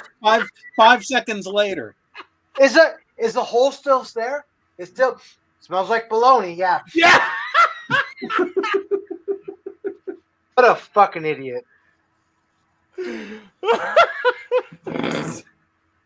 Blow his whistle. Yep. So from there, go to 5 minutes 30. Look at it. He's looking at it like he's like, oh, precious. And yeah, I'm sorry, Joe. I'm still sober, but is that not how it looks? Yeah. He's just like, buddy. And poor Ronald's eyes say it all. Like he's the sad clown. The fucking sad clown. The typical sad clown, yeah. Right. Uh-oh. And then he brings out his 100 McRibs. Yep. What Go ahead and pause this malt liquor video. Count them, dog. Hold right there. 100 Mac rib containers. Jesus Christ. Used Mac rib containers. Uh-oh.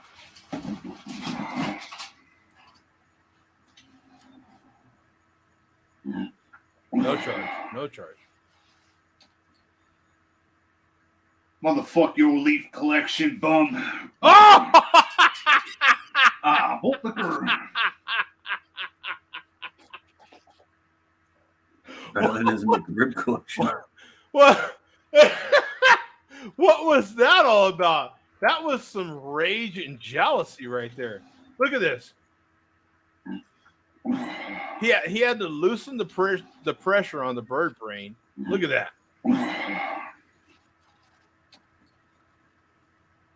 Motherfuck your leaf collection, bum. Pure jealousy. He's jealous because he cannot flatten those McRib containers and put them into a binder without ruining them. If he could put those into a binder, that would just complete him there. He acknowledge the fact that he also has a binder himself. He started a binder with his barbecue sauce labels, but we haven't seen it for a year. Yeah. So he can't finish anything. Yeah. Know? Hey, Tom, why the 6? What? Oh, I didn't. Oh, I guess I accidentally put it in. I can change that. No, you're Maybe good. with that. Because there's somebody mocking me on the chat. So I'm like, help me, please. Is there a fake coach? Oh, You should just change your name to the real deal head coach. Coach. Of the real Coach. The key is not to let them get to you, man. That's true. Oh, I don't care because my next name is Jody with your face. I don't care. It's your problem, not mine, pal. I love you. It's your problem, not my problem. Now, you've got to be the white Jody. That's how it's got to work, right? Hey, Joe, I thought you were the white Joe D. Oh, there you go. That's what I was thinking. But there was a white Joe D in the chat earlier. Oh, really? See, I missed. No, there was from what I saw, like I said, I was driving. I think there might have been a fake Mad Molar in the chat too, because I saw the real Mad Molar saying there's somebody mimicking me. Yeah, these mofos are replicating and duplicating. It's almost like Corona, like it's just going so fast, like it's spreading. Yeah. We all duplicators, and I'm not.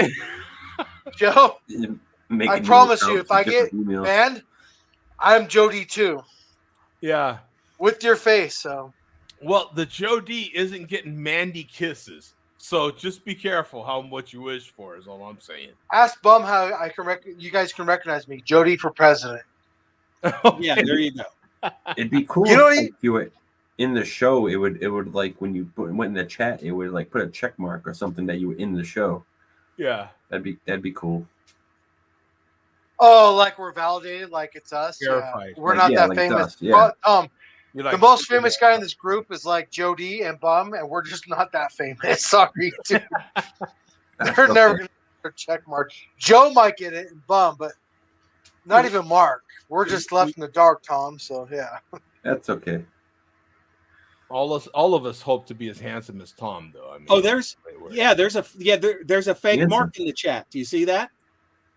Is it really? Mark, look. That's what I'm trying to tell you. There's some motherfucker. Excuse my language. Yeah. Do you look see at the thumbnail photo of Mark. I know. It's one guy. It's one guy doing all of it. This is what I've got. Like 3 devices. And I think there's a fake Hans. Oh, if there's a fake Hans, you've really stooped to new level. Oh, look at the fake Mark. This is awesome. A lot. Yeah. Can you enlarge that? Look at this. Oh, call Mark. We're going to call Mark. I'm going to call Mark. This is great. This is awesome.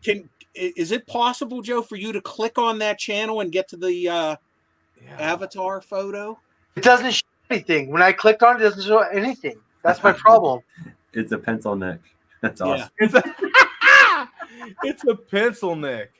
Yeah, I can't do it either. This is I'd have to do other stuff, I suppose. That's funny though. That is great. That's hilarious. Is literally one person putting in?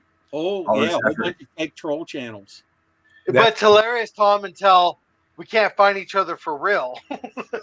So there's a fake Mark with all pencils as a comment, and then everyone is a pencil neck. Now, the thing about it is, if you think this is a pencil neck, wow, is all I gotta say. There's a fake Tom, there's a fake Coach, there's a fake Mark. Wait till you get it, Joe and Mark or Bum. So yeah. But you know what? It's not a member of the MLDC because there's a fake Molar too. I already did get it because I am. He said everyone's a pencil neck. Where's the fake Tom? I saw it. I asked for a moist link. That was me. Oh, okay. Yeah, that was me. Well, I was like, you don't talk Mormon. You don't talk like that. You're like a Mormon. That was you? You asked for a moist link? Yeah, I asked for a moist link. 45. Wait, so why Tom 6? This is because when I signed in, I accidentally put 6. This classifies as a craft beer Colt 45 right here. Mm-hmm. That's a nice looking. That's the new label that doesn't say malt liquor on it anymore. Yeah, it sure is. Very controversial. Yes. So this is from last Saturday, and we didn't have a chance to play this. Now, Moeller is going to state this coming up in the video, Joe, and I'll state it to you before we play it. There's going to be some music coming up, and I don't know if you're going to be able to play it or want to play it. I'll let you listen to a little bit of it, but he's addressing you directly here, Joe. Okay. So go to 320. 320. Okay, we will. Yeah. Okay. Is it okay for me to acknowledge the way he's holding the tip of this bottle and touching with his index finger at the bottom? Like, that is well, he is the circumciser, so maybe that's how would he use his profession. Okay. All right. So 320. Yeah. Go. All right. As the chairman says. And speaking of bangers, listen to this one. This will send you back. I don't know if Milk Dud Head can play this, but maybe Bomb can play like a 5-second clip and see if Milk Dud Head knows this particular fucking singer. It's a banger.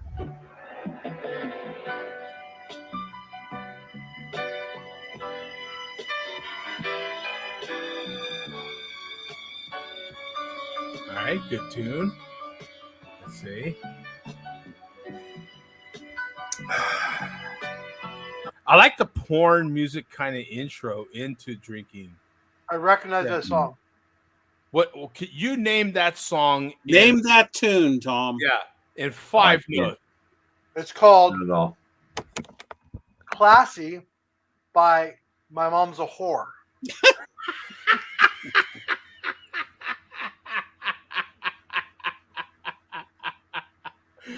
That was a great call there, Coach. That was great.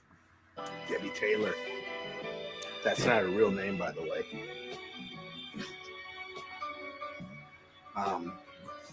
You know what's funny? I almost ordered it. She had some pretty good successes. Well, I mean, not skyrocketing. Amazing she didn't, because she has a wonderful voice and she's got a great. Whoever was there, the engineer and the mixer for her on that song, amazing job. I mean, that fucking holds up today. I almost ordered a Debbie Taylor record. She did do a self-released album, and I have to check that out. I haven't checked it out yet, but I know she did. And just wanted to share that with the community. Wow. So if we were to start any sort of vinyl record show or something, would we have a large contingent of the malt liquor community in on that show? Oh, the majority of those guys are into music. Most of those guys are into music beyond rap. They play rap. The only one who I would say would not qualify as far as some musical knowledge would be the chairman. Yeah, which Vega especially has a lot of musical knowledge. 40 Ounce Fear does. I don't know if I've ever heard Falstaff discuss music. Moeller, obviously. A lot of them other guys too. But yeah, not the chairman so much. Yeah, the chairman just kind of, The chairman does not like any music recorded. Those things that make notes when you touch them in one way or another. Oh, they're called instruments. He doesn't like that. Exactly. I was like Alex for 200. Yeah. That is funny because I now I didn't recognize the music, I have to admit, but I did. Oh, I recognized the minute he said Debbie Taylor. I almost did order a record. Debbie Taylor. I remember that name. Yeah, I had never heard of her. I looked her up after I watched this video. She's still alive. Has not put out a ton of stuff. Sure, her main time frame of success was the late 60s through the 70s, but still around, still occasionally performing. Yeah, because there was a re-release, I think, of one of her 70s albums not too long ago, I want to say. So, yeah, in order for me to see it, you know what I'm saying? Like, it had to be some sort of re-release. Yeah. I remember that name. Yeah. And So from there, you can go to 605. And like I said, this video is more than a week old. So we're going to get some leftover Swami hate from Moeller here. Oh, Swami. Approaching Swill. Just to reiterate. That was a strong kind of. Just to reiterate. Reiterate. He was very careful with this pronunciation right there, wasn't he? Just to make sure to get all the syllables in there, right, Tom? Like, you know. He went in with the Yeah. Yeah, the chin kind of, reiterate, right? Just to make sure. Swill. Just to reiterate. Last Saturday's Share a Beer show once again had that Canadian piece of shit, the Swami, the fucking millennial living at home with his fucking parents. I don't care what the fuck you say. You're still living at home with your parents, and you ain't got no money. You're a fucking broke ass motherfucker, and that's what you said on fucking camp. Ain't got no money, but you sure got a fucking opinion about everything. And you just keep interrupting and interrupting and interrupting the fucking show. Nobody thinks you're funny. Joe D only laughs because he's nervous. He only laughs because it's a fucking nervous tick. You know, some people, they do this, or they play with their hair, or they fidget. Joe D laughs when he's fucking nervous. He's fucking nervous as shit because he knows Bum is the star of that fucking show. Don't make it a 2-hour show, Jody. Cut it off at 1:48. Wait, what just happened here? What did something switch here? I thought I was following him, but I don't know what happened there. He went from like talking about the Canadian guy to Bum as the star of the show, and that's what. He's fucking nervous as shit because he knows Bum is the star of that fucking show. Don't make it a 2-hour show. Cut it off at 1:48. Well, we're almost 2 hours. Well, we're past 1:48. So this is an illegal show right now. Right now, we cannot proceed any farther. Okay, guys, that is it. We will see you. Hey, Joe, I got a joke for you. Yeah, right. You gotta make a nervous laugh before you go. How did the train cross the road? Is that how it works? Hey, Jody, I got a question. Jody? Hey, Jody. Jody. Hey, but at least we got a definitive answer on how long the show should be, right? We didn't quite know. They said I was cutting the show short. There was all these accusations about what and how nervous I get because Bum's taking over the show. Bum's the star of the show. And when I was ending the show early, there's all these. So now we have an actual definitive time. I'm actually happy about this. There's clarification. An hour, 48 minutes. So now there's no controversy over how long the show has gone, right, Bum? I mean, that's right. I am not currently shortening the show on purpose because I'm that nervous. I am not. Am I shaking him? I think I'm. But if you were nervous, you'd be laughing, though, right? Oh. Great point. Thanks, Tom. Yeah. See, I am not laughing right now, so I can't. Good point, Tom. Nervous tick. There's a nervous tick. That was a nervous tick. Now, I have been watching old shows because I am wondering what current old show I should post for the show we're not going to be here for? I will dip my beer into this. Oh, sweet and sour. Is that sweet and sour sauce? Yeah. From McDonald's. Yeah. Do you dip your nuggets in that, or do you open it and pour the sweet and sour sauce out on a nugget? No, fellas, come on, you're doing it wrong. Yes, I love sweet and sour. We're dipping it. Let's get. Oh, Yeah. oh. Well, I got to see this. This will be interesting. How this works. Whoa! Whoa! Oh, you gotta lick the bottom now. You gotta lick the bottom now. Yeah, yeah. Hey, yeah. Don't leave the sauce on the bottom. Yeah. No, don't show that. Look at. Hey, what? Not only did we not show it, we not showed it full screen. His face. Hey, I love you guys. And it's not recorded forever, Tom. Yeah, it didn't show full screen, and it's not. I mean, Coach. Forever. Tom, Not Coach. forever. I'm sorry. We got to get back to I'm gonna pause myself. I love you guys forever. Yeah, it's great. I love it too. They do this, or they play with their hair, or they fidget. Joe D laughs when he's fucking nervous. He's fucking nervous as shit because he knows Bum is the star of that fucking show. Don't make it a 2-hour show, Joe D. Cut it off at 1:48. Damn it. Joe, you said that he jumps from one thing to the next. There must be a cut.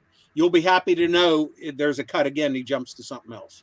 Or back to the original point, I should say. Boy, we are running really tight here. We can't go to 2 hours. We've only got a few minutes left in this show. You have to play things at 2.5 speed, Joe. Your fucking Swami Canadian dirty mouth shut, you piece of shit millennial. You are.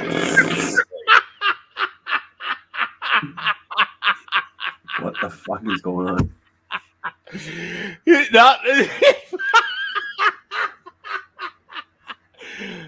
What the hell just happened? I don't even know what happened here. Okay, here we go. Is that him thinking while he's chugging? Yeah, he was thinking to himself, wait a minute, what was my original point? Keep your fucking Swami Canadian dirty mouth shut, you piece of shit millennial. You are the poster boy for your fucking generation. All opinionated, don't know when to fucking talk, and don't know when to fucking shut up. Shout out to the chairman, shout out to 40 Ounce Beer, shout out to Jay Vega 419, the Grand Wizard of the MLDC, and shout out to Falstaff Brewing CO2 for his brand new video. Go check that one out. Anyway, cheers, everybody. Hope everybody's having a great Saturday.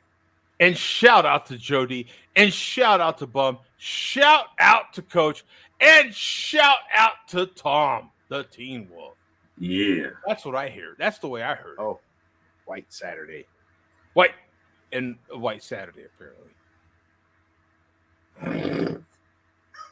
This fucking guy.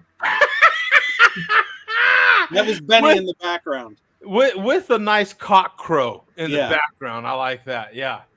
That was very appropriate right there. I like that. Yeah, that was his cock springing to life once again. Yeah, that was.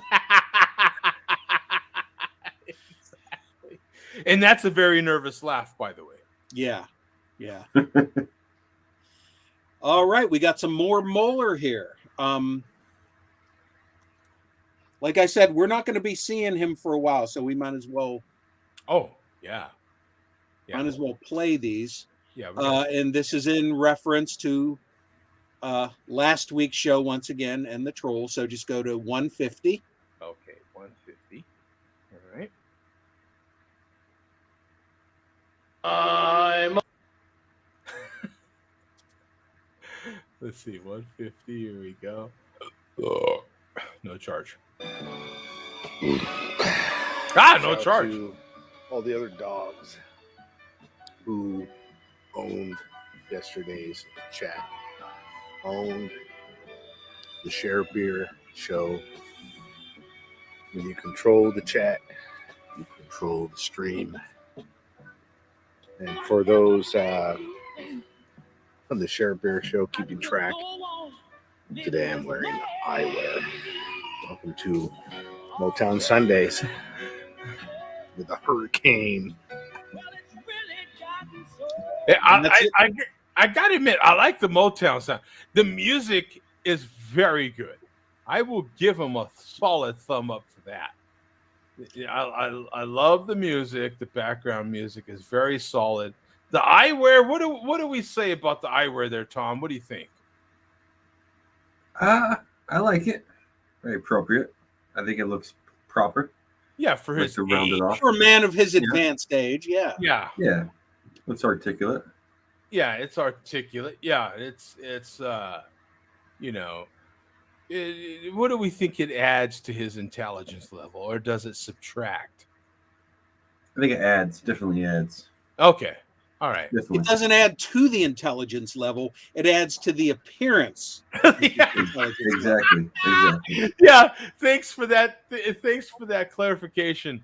We appreciate that, Mullica Reporter. Yeah, that is exactly what I was thinking.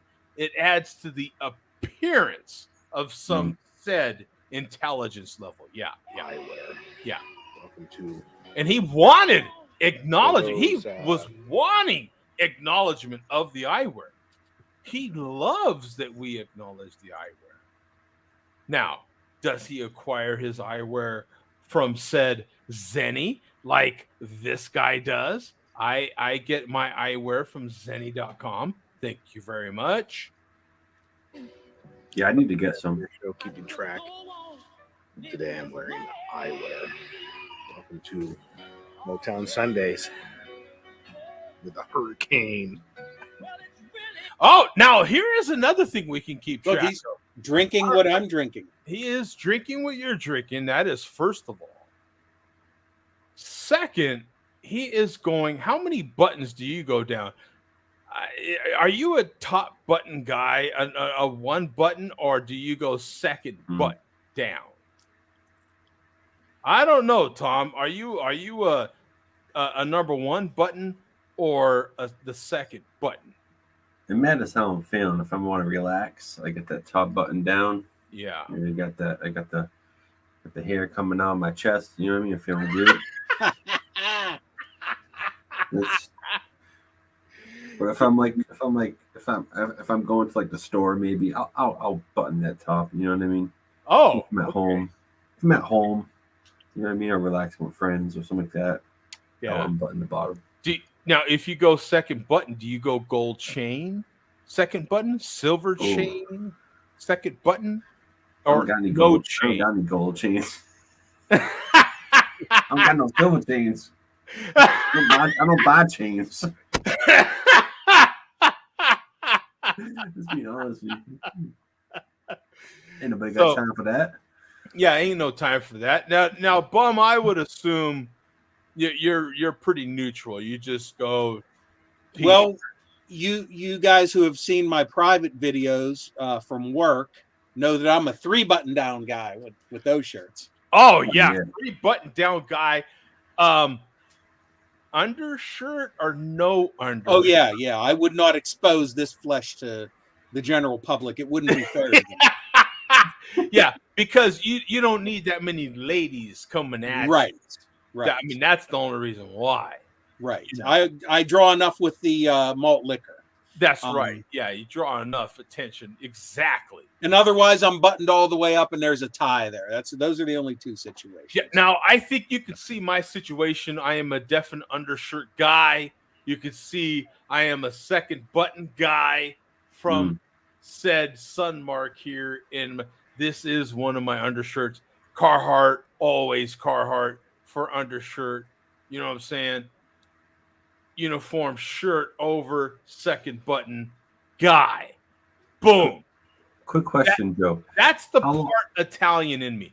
Italians, I feel like, are always second button. That is what happens. I am a quarter Italian.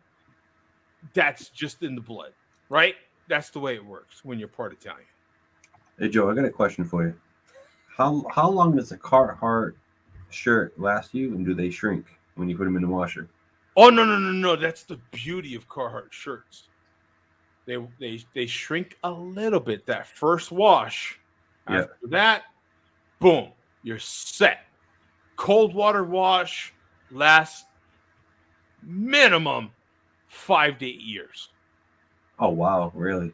Oh yeah, I keep a Carhartt shirt. These I can't even recall the last. I'd have to go through my Amazon to figure out last time I ordered a Carhartt shirt. Because they're a little pricey, but yeah, it seems like they're worth it. Oh yeah, the thickness. Yeah, just ask her how long the thickness lasts. There, baby. Just saying, you pay extra for the thickness. Yeah, thickness matters, baby. The thickness, the texture. That's what they want. Just to let everybody know, you, Tom, and everybody else has been cussed out by Mr. Rayner. Mr. Rayner is in the chat. Oh, Mr. Rayner is in the chat. Okay, we got to get to the rest of the video. We got to finish this video. Okay, we got the solid thumb up here. Yeah. Actually, from there, you can... where are we at, Joe, time-wise on there? We are 2:39. Okay, go to 4:25. 4:25. Did you see how Biden put his head down in shame over a simple fucking question? I mean, hell, Joe D would do a better job at this point. Oh! Look how he's wrecked that fucking share beer shelf. No charge. That's it. I have one vote from the malt liquor community for president. Is that what he's saying? He's saying you could do better than Biden, Joe. I should run in what year? What year is this? What year are we talking? 2024. You'd be running against Trump, I guess. I think I've got a good chance against Trump. Yeah. What do you say, Tom? Should I run against Trump? You know, why not? No. Screw it. No. No. I mean, you can put a no. You can try. Yeah. You got one vote so far. I'll vote for you. No doubt, right? Yeah. This hurricane high gravity is done. I know we can't see it, but it is done. You. All right. How'd you feel about it? Man, this sucks. It's humid and it came out of the fridge. The label is still on here, but it's wrinkled as hell. Good job. I actually get hurricanes in Massachusetts if you ever want any more. Do you get hurricane high gravity with the silver label? I believe I do, yeah. I think so. Do you get regular hurricanes with dark labels? I'm not sure. What's the dark label? Is it like a what color? It's like a dark charcoal gray, light black. I can get those 40s here, but I don't think they make anything other than 40s of regular hurricane anymore. But you never know. That's why I'm asking. Anything regular hurricane with a darker label, anything other than a 40, I could potentially use, but I do not think they make it anymore. I know they used to make the. I don't know if they still do the hurricane cans. I know they do hurricane cans. Yeah, I can get. I can get the 25 ounce and 16 ounce and 12 ounce of those here. So I'm probably covered on the silver label. I could check it out if I can get the other ones. Okay. We'll talk on Untapped. We'll chat, Teen Wolf. All right. I'll check it out. Okay. Yeah, actually, there is something up there that I might want to discuss with you as far as its availability. So we will discuss that on Tapped. I appreciate it, Tom. Yeah, no problem, man. Okay. So we will finish things off with, once again, Mad Moeller here. Oh. Told you, we ain't going to see him for a while, so. Yeah, we've got to get a large dose because this could be it for quite some time. Yeah, who knows? If he quits drinking, who knows? He's most likely never going to drink ever again. Yeah. I don't know. You don't know how if you don't know, how the hell am I supposed to know? So we got all kinds in this video. We got all kinds of little tiny short snippets. So just start at the intro. And once again, I think Mad Moeller's camera starts recording a little later than he thinks it is. Oh man, we got 3 red hats. We've got the peanut butter filled pretzel treats here, which he still insists on calling Buckeyes, even though I corrected him. Yeah, they're just peanut butter filled treats, right? Peanut butter filled pretzel treats, right? Once again, we might have to rename them Jewish Buckeyes. Yeah, Jewish. Hurricane. Go ahead and give that a clean crack, uninterrupted by that fucking piece of shit Swami. He's still got Swami on the mind. Swami has made quite the impression, on a lot of Swami hate. Yeah, a lot of Swami hate. Fuck man. you, Canadian asshole. Cat 5. So Joe, I'll leave it up to you. You can keep playing and mute it if you want, up to 35 seconds. Yeah, we'll mute it. Instead of you just advancing.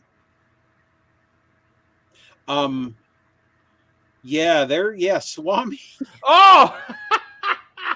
Elmer. Yeah, it's in relation to the audio that he's playing. Maybe someday we can play that. Go and resume audio at 35 seconds. Some Buckeyes here. Yeah, see, improperly named. Some Buckeyes here. Yeah, improperly. We've already covered that. For those in the know, Buckeyes are just pretzels stuffed with peanut butter. Thank you, bum. Should I go to the Google for properly named Buckeyes? There's a good Wikipedia page. Well, you can Google it. There's a nice photo on Wikipedia of Buckeyes. I was going to actually save that link this week, but I figured you would look it up, Joe. Should I do Buckeyes candy? Buckeyes candy, yeah. So there you go. Here are proper Buckeyes. There you go. Right here. Are Buckeyes candy only in Ohio? Are Buckeyes in a southern thing? Do Buckeyes have to be refrigerated? Who created Buckeyes? Never heard of Buckeyes. I've heard of Buckeyes. Now, if you're not in that kind of direct area, they're not really a big thing, I think. But I think a lot of us have had what are referred to as Buckeyes, just peanut butter balls dipped in chocolate and allowed to chill in the refrigerator. Yeah. Oh. With some of the peanut butter exposed from where you stick the toothpick in the peanut butter to dip them. There you go. Buckeyes are a confection made from a peanut butter fudge, particularly dipped in chocolate, to leave a circle of peanut butter visible. Buckeyes are similar to peanut butter balls or peanut butter filled chocolate balls, which are completely covered in chocolate. You can see the descriptor. You can see a definite picture of a proper Buckeye here with the toothpick stuck in it so you can eat it without getting your fingers dirty, or messy, rather. And that's a proper Buckeye, not one that is peanut butter filled pretzels. Right? Peanut butter filled pretzels are something different. We can even talk about that. Let's see. Peanut butter filled pretzels. Here we go. And they are just peanut butter filled pretzels, for Christ's sake. That's they'll be referred to that all day and all night. They're pretty good though. They're delicious. Are you kidding me? They're delicious, but they're not Buckeyes. But they're not Buckeyes. That's the whole point. Like I said, henceforth, Jewish Buckeyes. Yeah. And no, as you can see here, no Wikipedia page for said Jewish Buckeyes because they're not that special, kids. I love how someone at the bottom, it says peanut butter filled pretzel healthy. Like someone wants the excuse to say they're healthy. Right. Yeah. Right. And depending on the pretzel is going to depend on how good they are, really. Right. The pretzel and the peanut butter is going to matter. Moeller should know this because if you look at the Buckeye, it looks like a Buckeye with its tip clipped off of it. True. Doesn't it? Yeah. Oh yeah. Yeah. It actually, you would think that the ones that come from Costco, the Kirkland, what he calls Buckeyes, should be at top rated sort of Jewish Buckeyes, right? Mm-hmm. They should be. These ones right here look fantastic. Those ones look very good. But the real Buckeyes have that chocolate foreskin kind of snipped away from the edge of it. Yeah, the chocolate foreskin, that is great. Yeah, see, look at this large one here. And this is the Valencia peanut butter filled pretzel nuggets. Oh, now we're getting back to the nuggets thing. See, everything comes full circle. It all comes back. 52 ounces, 3 pounds, 4 ounces of Valencia peanut butter filled pretzel nuggets for $19. You can get the Costco Kirkland signature peanut butter pretzel 52 ounce, $19, shipped to me Tuesday. Feel free to send them here. I will take all of them. That is fantastic. Right here from Amazon through your local. Here we go. Yeah, just rewind that a couple seconds, Joe. Up with peanut butter. Thank you, bum. Mr. Sanders.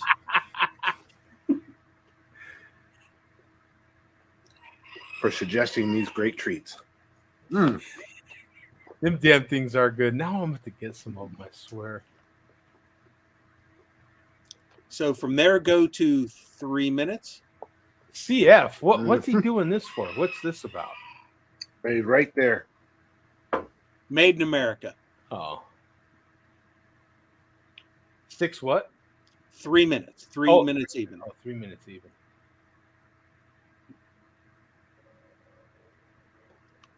Whoa. Pump the brakes. Like the chairman says. No charge. No charge.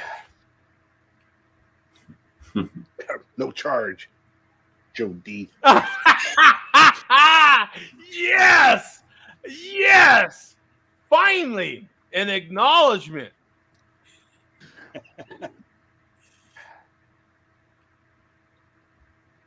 No charge. Joe D.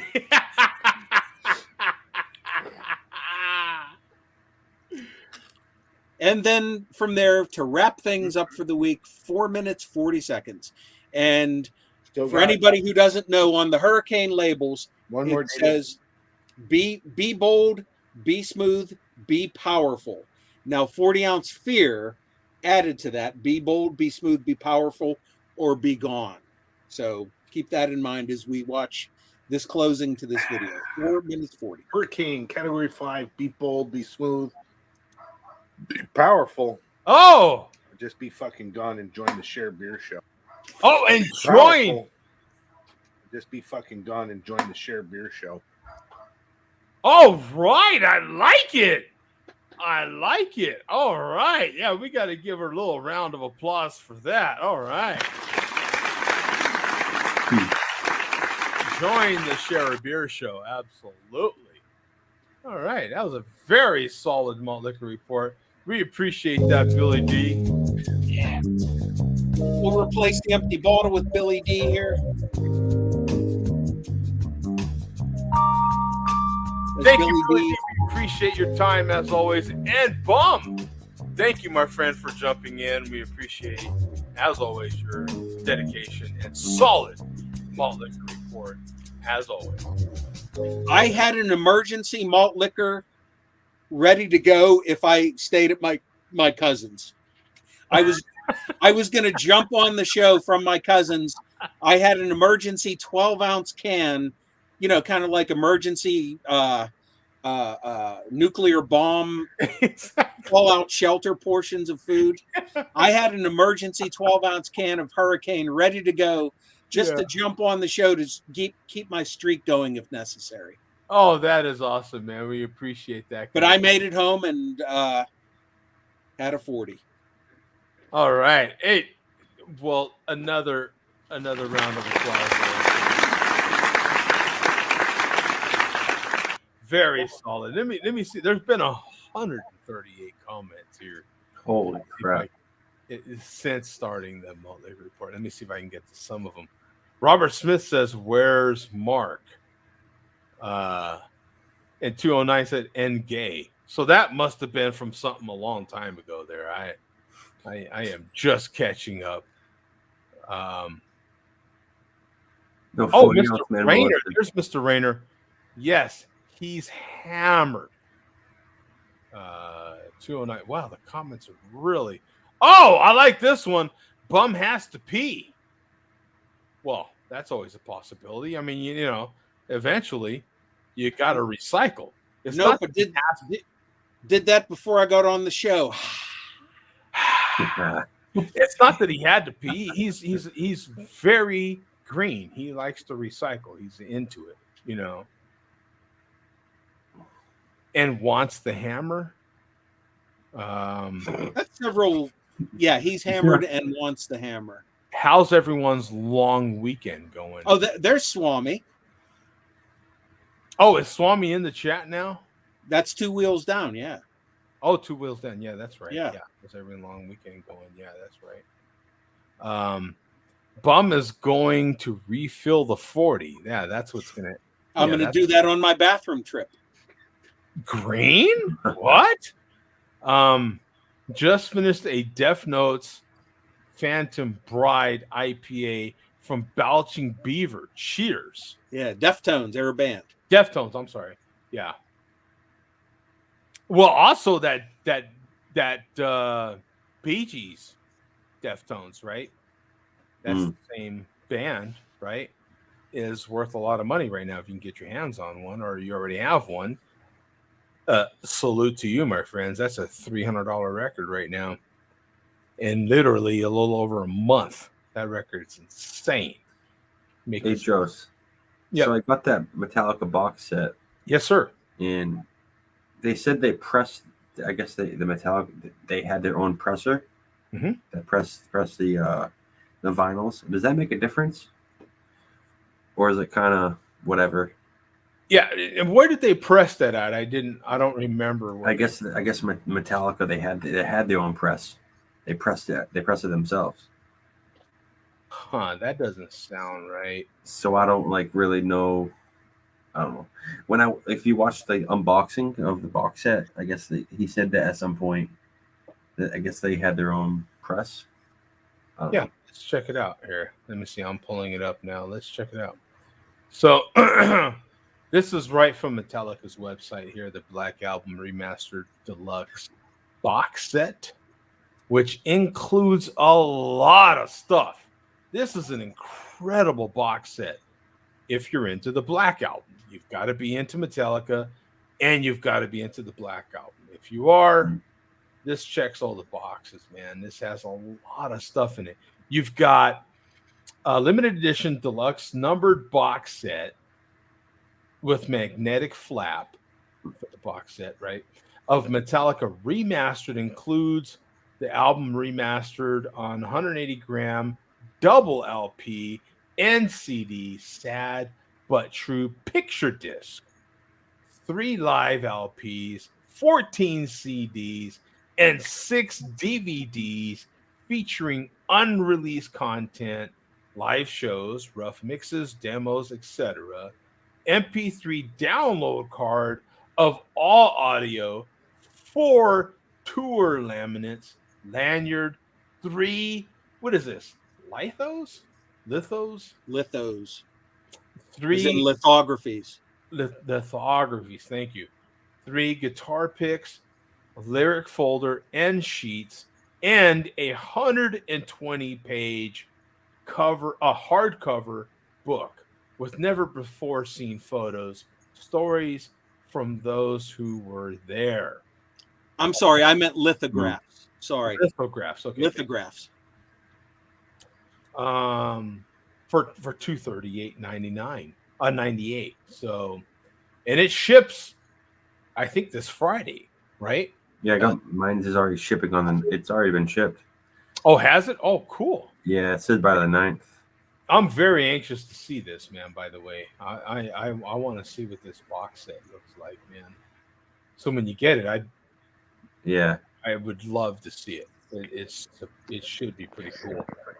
The standard album is remastered. I'm sorry, by Bob Ludwig at Gateway Mastering, and all other content is remastered by Ruben Cohen at Larson Mastering. All content was overseen. I'm sorry, by executive producer Greg Fieldman. Man, I would bet that this is pressed at RTI, though, isn't it? Because if they have like a video at the bottom, and I remember watching the guy, the original, someone originally from the band, and he was talking about how I guess they had their own press. Wow. Well, I mean, I don't know much about vinyl, to be honest with you. Yeah, that's not something you can do in your basement. Yeah, that. No, yeah. Yeah, especially of this kind of quality and everything. Maybe their own is in somebody they personally approved and licensed to do it. Now, yeah. Typically, now look, this is right from Acoustic Sounds. Acoustic Sounds owns RTI, right? They sell everything they press. You feel me? So that if it's on their site and they're selling it, more than likely they pressed it. They sell also some stuff that they don't press, but it's not likely. Let's I can't play the video. You know how that works. But there's so much material on that in the box. I was like, dude, this. Did you own the original album, Tom? What is it? Did you own the original album? I've never bought a vinyl in my life. No, I mean the original Metallica recording. Did you have it on CD? No. I've listened. I listened to them. I used to listen to a lot of them when I was early 20s. Yeah. I mean, when they came out, I was just being born, right? Yeah. The Black Album and.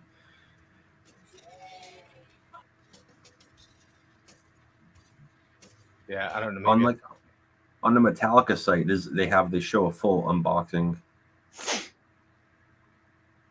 but it's like 25 minutes. Oh, it's 25 minutes. Yeah, there's someone that he shows he opens the whole entire box and on their website.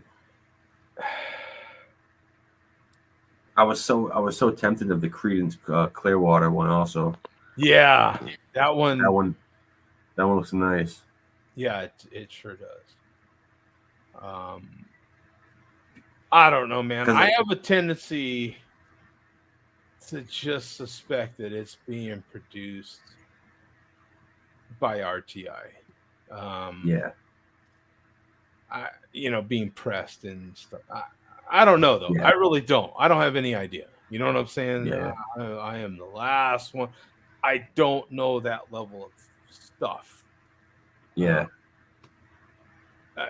But Metallica themselves to press something on this level with this kind of quality, I mean, maybe, I thought it was cool when they did a lot of it's just recordings of riffs. They have a lot of recordings of songs bands covering their songs. Yeah, which I thought was pretty cool. Here's the Beatles' "Let It Be." Yeah, I've seen that one too. I didn't realize how big of a market the vinyls were. This is going to be really look into it. Deal. This is going to be. See, and typically, if they're selling something, they pressed it at their pressing house. So, out of Kansas, this is kind of central Kansas. So, it's, that's usually how it works with them. They press a lot of stuff, man. It takes a lot for a group, you know what I'm saying, for something of that quality to be produced, man. Hold on, I'll be right back. I got it. 2 and 2. Well, since he brought up the Let It Be album, Tom, I'll tell you this. It's funny because I've been around longer than you, but not as long as a lot of Beatles fans, obviously, because I'm 56. So I was 5 years old when the Let It Be film and album came out. Yeah. From what I understand, from what I've read, the Let It Be album was overproduced, as were tons of albums back then. Back then, record labels didn't know how many albums to make. They would go on projected sales, blah, blah, blah. There weren't the stats that there were, like SoundScan and stuff like that, and obviously streaming. They didn't have any logistics. Now there's not too many companies overproduce albums. Back then, there were tons of vinyl albums overproduced. And from what I heard, Let It Be was massively, massively overproduced on vinyl. And all through the 70s, you could get those at a discount in what they would call cutout records. They were unsold records in record stores. You still occasionally will see like CDs with holes drilled through them. They're listed as unsold. They would cut a notch out of the record, the vinyl, and return them to the wholesalers. Then from there, they would get dumped at truck stops and drug stores, and sometimes back to the original record stores that they originally tried to sell them in. And the artists never got a penny of those when they were resold, because that notch or anything to deface the album indicated that those were not sold on their original attempt at selling them. So there was a ton of Let It Be cutouts, and still are a ton of original Let It Be cutouts floating around out there. Wow. At one point, they were almost worthless. Nowadays, it's more logistics. It's more, you can see how many fans are out there. Social media, you can see what you expect. You know what I mean? But now, I'm sure there's still millions of Let It Be sealed vinyl original with the notch cut out of them that are worth a ton less than the original Let It Be shrink wrapped with no notch cut out, because that's what collectors are looking for. Yeah, this particular box set, if you get the 5 LP, there's 3 of them. There's a 1 LP, I think a 2 LP, and then this 5 LP. And this is the big one here. That includes a picture disc, download, stream, you know what I'm saying? All sorts of goodies. And the price on this one, you can see right here, $199.98. That is one thing else that has happened in the last just couple of months. Box sets have typically gone up from about $125 to $150 to now right around $200. Like everything has just gone up.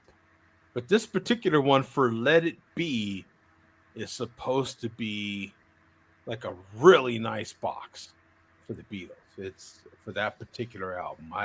Bum would know a lot more about it than I do. I'm just the guy that buys stuff. You know what I'm saying?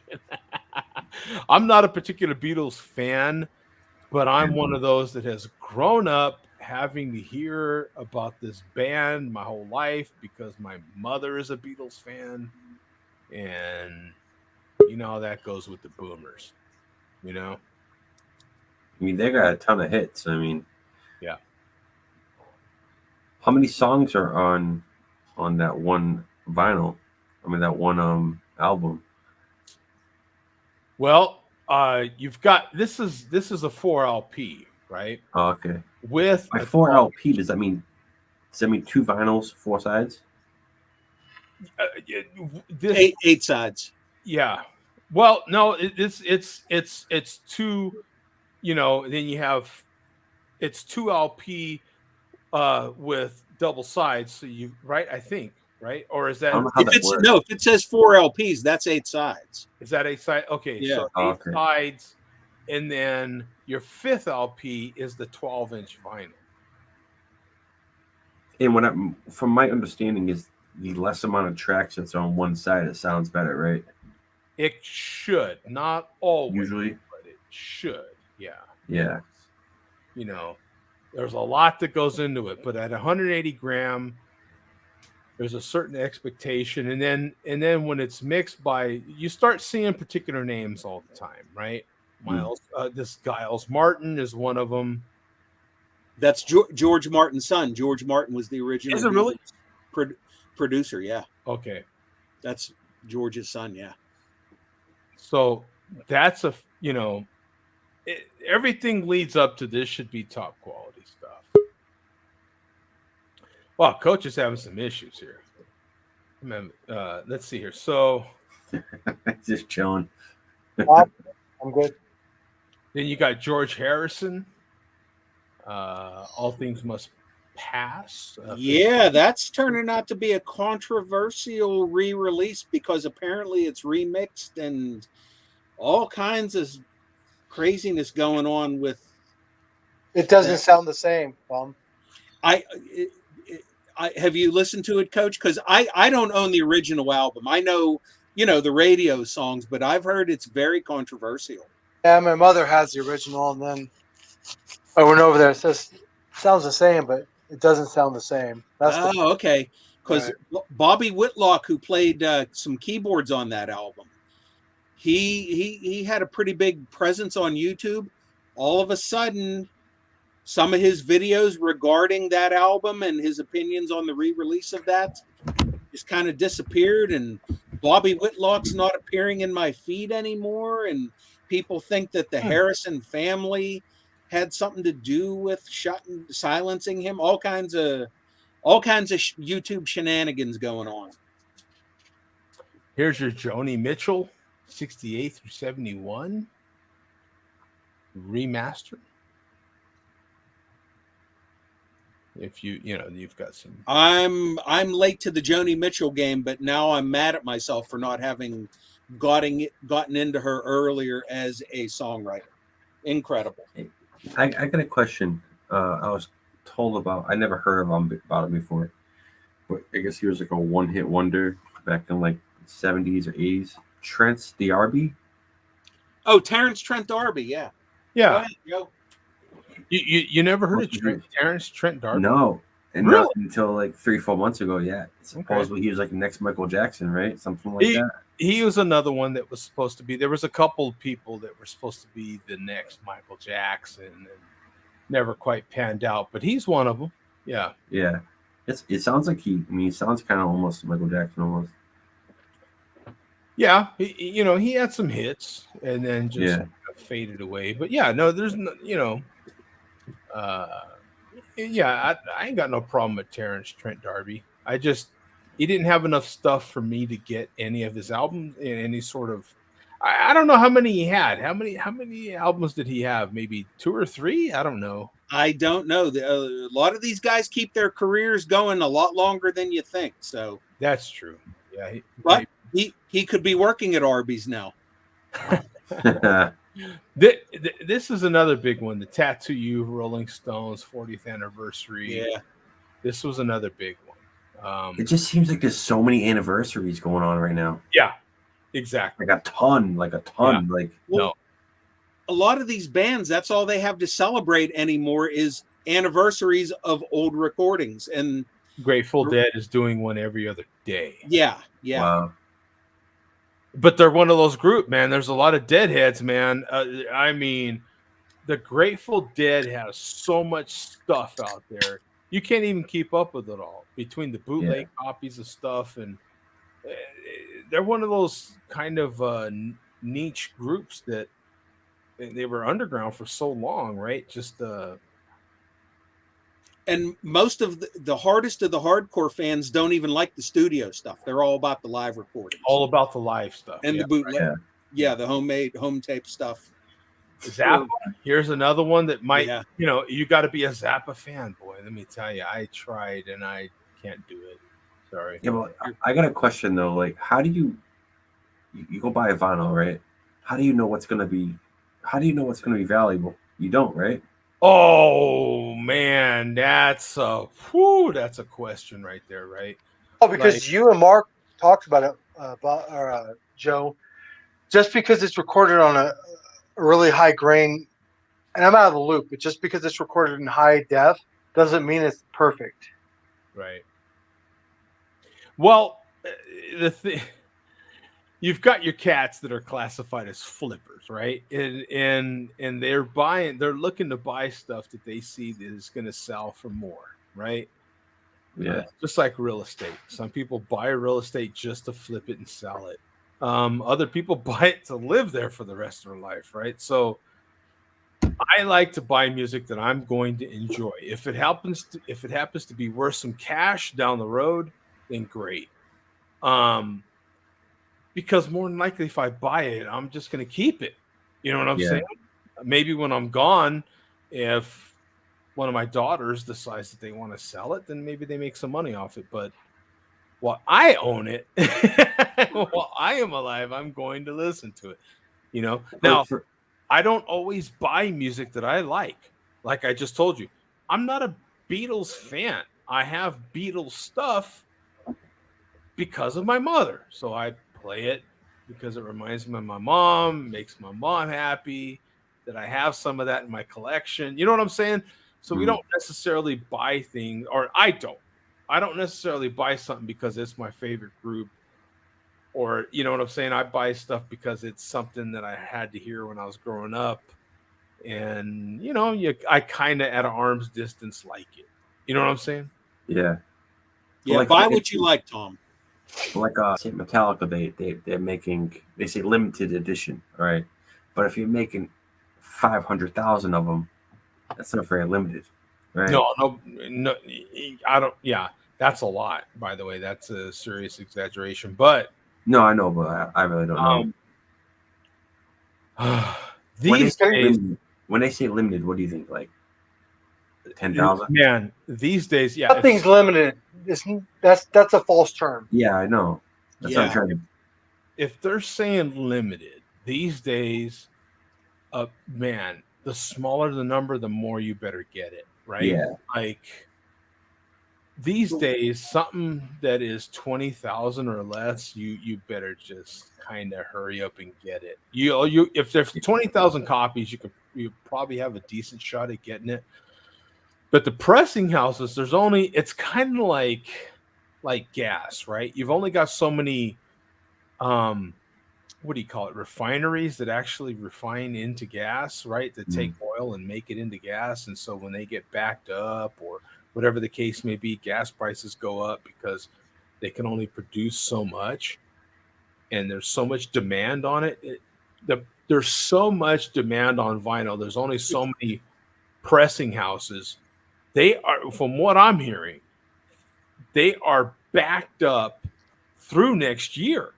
So, you know what I'm saying? So the likelihood that they do a repress on something that you've been waiting on anytime soon is a long ways away. You know what I'm saying? So even stuff that they do say isn't limited and they're going to repress it, it could be 2, 3, 4 years before it gets to a repress, which sends that value of that record up if that's what you're counting on. Yeah. Perfect analogy, Joe, with the gas, because vinyl is a petroleum product. That's true. Perfect. But it's like other things that are limited pressings. A lot of these things won't be pressed again. Honestly, they just don't. They're too backed up to do it again. And these box sets, these limited if you could see the amount of time and energy that is put into producing a box set, when for them to make a numbered box set takes a next level effort, man. So they are very reluctant to do another one. So why wouldn't they make double what they're putting out? Because if it makes money, why wouldn't you make more? Again, they're so backed up, and it takes so many resources to produce a box set over. Like, take for instance, okay, the amount of time and energy that it takes to make that Metallica box set versus making even a 2 LP album.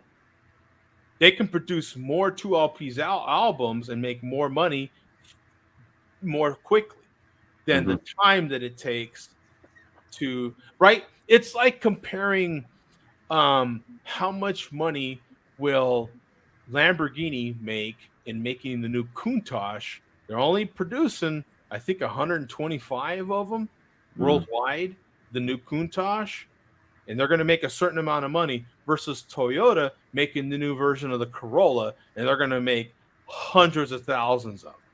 Yeah. Like, you would rather make now that makes sense. Is fine with making a small volume of them because that particular brand is used to making a small amount and making a decent profit on each one, and they take a lot of time to hand make every single one, and they don't mind that profit margin that's built into that. And when you own one of those limited, if you're willing to pay almost $3 million for a vehicle, you know what I'm saying? That's what's up. Yeah. You know, when you're another company that's willing to take in, what's a Camry cost, for Christ's sake? 50 grand. You know, and they're making, I don't know, 400,000 or 500,000 of them. Like, what's that profit? And you'd rather make that many more vehicles. That's Tesla. That's Tesla. You know, yeah.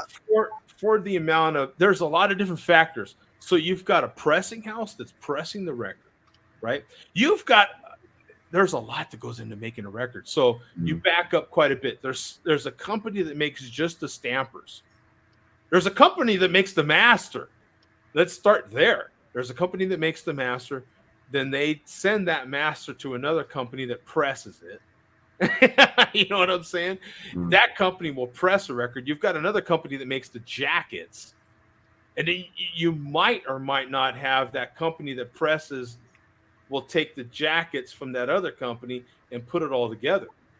Sometimes that's a whole separate company. Wait, so how many? Go ahead, Tom. I got a question. So they remaster it, right? Someone masters the vinyl.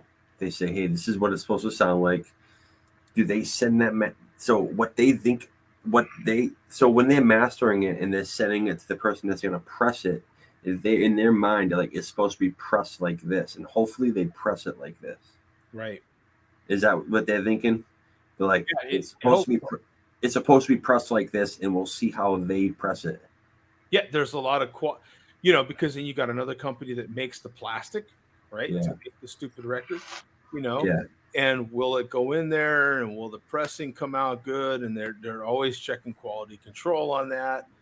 There is so many factors, and even before all that can even happen, the actual physical part of making the record, they have to, before they even get the tapes to even make the remastering. If they have to make a remastering, sometimes they don't. Sometimes they get the tapes and the tapes are just fine. And it's literally XYZ person that is getting the credit for the remaster plays the tape and he's like, the tape is actually fine. So they okay it. You know what I'm saying? All those little intricacies are fine.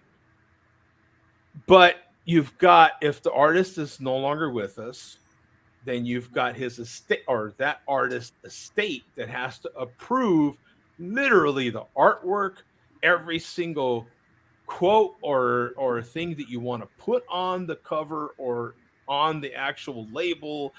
All these little intricacies have to get approved by either the estate or whoever owns that music or whoever. There is all these little details. Any updated credits that have changed from the original?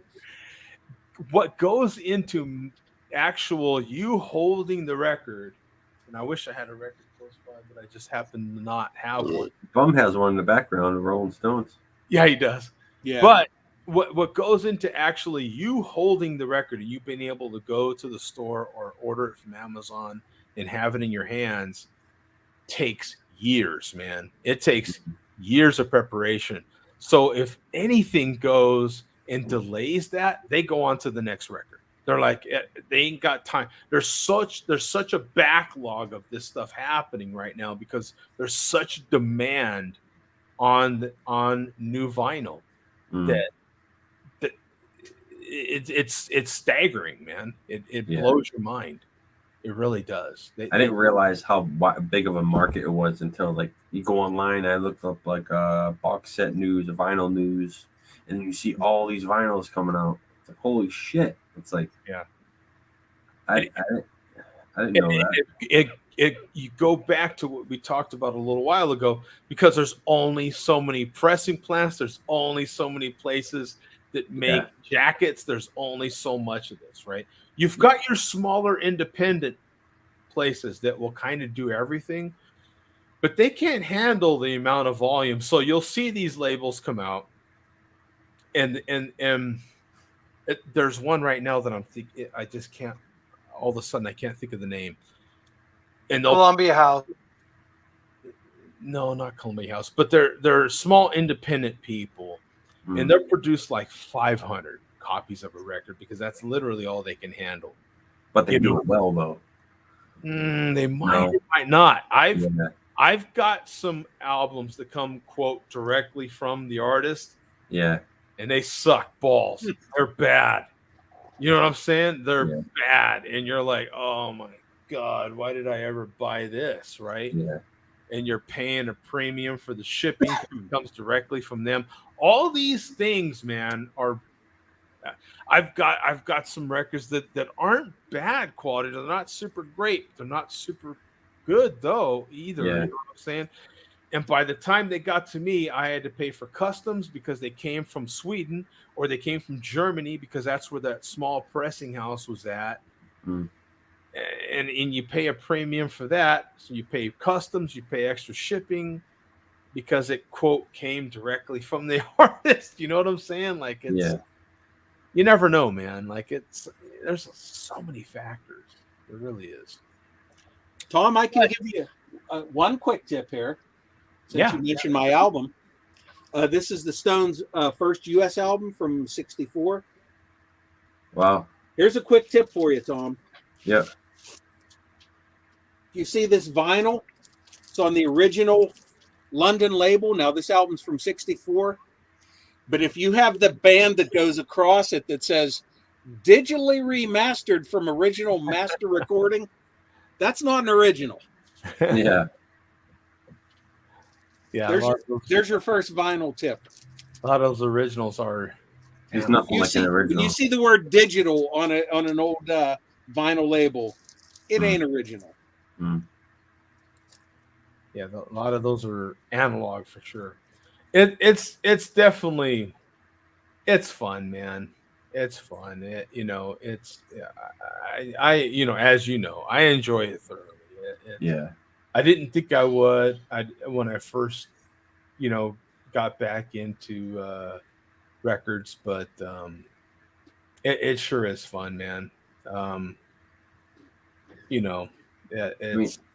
don't have anything to play them on right now, but I mean, if it's just to collect them, I don't mind collecting them. And when I do one day, I play them. You know what I mean? Like, I'm looking forward to seeing when you get that box set and you actually are holding the record in your hand, and holding the cover, and you're able to physically look at everything and read everything. It's pretty doggone cool. There's another Metallica box that I'm looking at right now. Ride the Lightning. I've seen that one. $150. You get a mini book, CDs, DVD, the whole nine. Eric Clapton has a live one. That's going to be big just because it's Eric Clapton, man. Getting back to that Beatles thing again and the whole Stones thing again. That's all that era, right? Because you're chasing your tail, bro. You're chasing your tail. It's never going to end. It never ends. No, it doesn't. But Eric Clapton's got the live album collection, four albums on 6 LPs, $139.98, and then Eric Clapton's Crossroads Guitar Festival 2019, which looks like some pretty cool album art right there. That's going to be about 120. That one looks pretty cool. Dave Matthews Band live at Hollywood Bowl. Hollywood Bowl's a good venue, man. There's been some solid live music come out of that arena alone, out of that venue. Bon Jovi will be kind of another decent one. There's some serious Bon Jovi fans out there. Sly and the Family Stone. Yeah, hell yeah, dude. That's another one. Another Metallica box. Boy, they're all in on this, man. Yeah, hell yeah. Hardwired to Self-Destruct is a 3 LP. That looks like that's $60. There are some Neil Young fans out there, that's for sure. That Beatles one, I'm eyeing that Beatles Let It Be though. I've been looking at that. I've been eyeing that one as well. Yeah, because those skyrocket Beatles. Everything about Beatles skyrockets. Little Richard, this is an interesting one. I'm just seeing this one. A 5 LP mono box of Little Richard.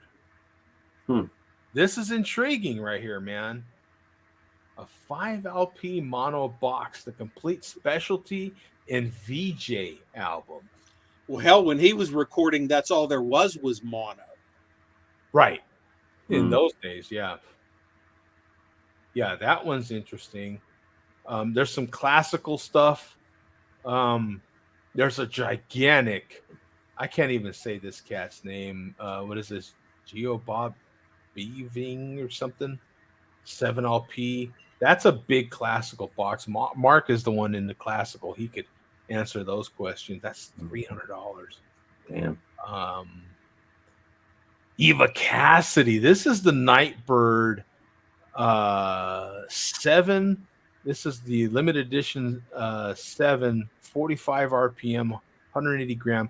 I have a very solid copy of that particular live recorded album. That was her last recording before she passed away, right? Before she passed away. That one's heavily regarded if you're into Eva Cassidy and her singing cover and stuff like that. Tito Puente. There you go. Tito Puente, man, is another. I remember when he played for the San Diego Padres. Oh, that was Tito Fuentes. If you're into Latin jazz, 5 discs, this one is super solid, man. This one's going to be real nice for $80. That is a sweet deal. Let me show you some of these, by the way. That'll be a sweet deal. All these are coming right off of acousticsounds.com, kids. If you want to pick some of these up, they're Bob Dylan. They seem to come out something with Bob Dylan all the time. Black Sabbath. This ought to be another one. That Sade box. I picked that one up myself a while back. That took forever to release. That one, oh my God, it took forever. Here's this big one. It looks like they're re-releasing this big one from Prince, The Sign of the Times. That one's a limited super deluxe edition, 13 LPs, DVD, and a book for $300. If you're a Prince fan, that one is you've got to love you some Prince by that one, man. That is a big one though. I've seen many unboxings of that one when it first hit. That one looks pretty impressive. Some of these are re-releases that you're seeing here. They've already released the box and it did pretty good. And like Coach was even saying, like, wouldn't you want to make more money? And looks like they do have plans on making more of that money. Neil Young again, Fleetwood Mac. Some of these releases, Thelonious Monk, Motorhead. I haven't seen anything that crazy come from Motorhead. This is you don't see much. You don't see much like Bob Marley, right? Bob Marley really? No. There was a special release of Bob Marley. I picked that one up too about a year ago. Okay. Yeah, there was something pretty cool from Bob Marley not too long ago, and his nephew. I think it's his nephew that is like Stephen Marley or something like that. Is that his? Yeah, something like that. Forget his name. You don't mean Ziggy, do you? I'm sorry. No. I don't think it's Ziggy. Oh, here. Speaking of, here you go. Bob Marley and the Wailers, right here. The complete 500. Island Recordings, numbered collector's edition, 11 albums on 12 discs, plus 70th anniversary slip mat, plus 2 photos in what is this? Glassine album? How do you say that, Bum? Am I making 569, 570 bucks? Wow. Whoo! It's probably not many of them made. Dude, there you go. That's all 11 albums, man. That's got to be everything right there, bro. That's definitely collectible. That is crazy. Yeah, I have a feeling that if it's a Bob Marley album, that may not be the only thing included in those glassine envelopes. Yeah, man. Yeah, man. Exactly.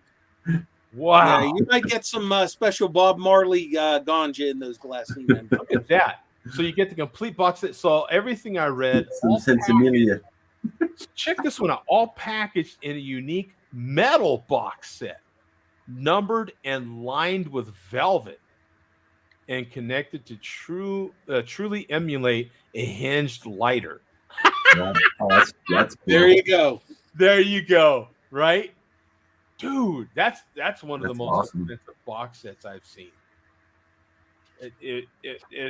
That is insane, bro. That's got to be all the albums, right? Yeah, that must sound good. That must sound good on a record player too. I'd imagine Bob Marley's like that, perfect. Like, oh man. Speaking of, there you go. You asked 180 gram, all 180 gram. Sometimes these box sets like this aren't necessarily the greatest quality of that particular album you could ever get. Just like the Sade box. That Sade box isn't arguably, for some people, the last 3 albums, I think, are not the best quality. The first 3 are good. It's the fact that they're all equal quality. Does that make any sense? Yeah, and all together too. Yeah, the whole box itself is the same quality. Maybe it's not the best you've ever heard for this particular album. Maybe you can find a copy of that album that is better.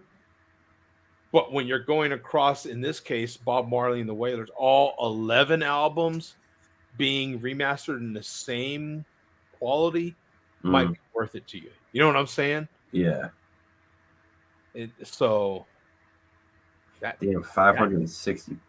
Oh, 560, bro. Yeah, but they can only be a couple thousand of those being like they can't be many of those being made. You're right. At all. Can't be many. Because not many people want to spend that much money. Whew. That is insane. That's what makes things collectible though, right? I think people don't want to buy certain things and then they buy it and then they realize I buy a lot of stuff, man, but Tom, there's not a market for Sade. I know who Sade is, but not a lot of people do. That's the funny thing, Joe. Nobody wants that album, but you got it. So props to you. But...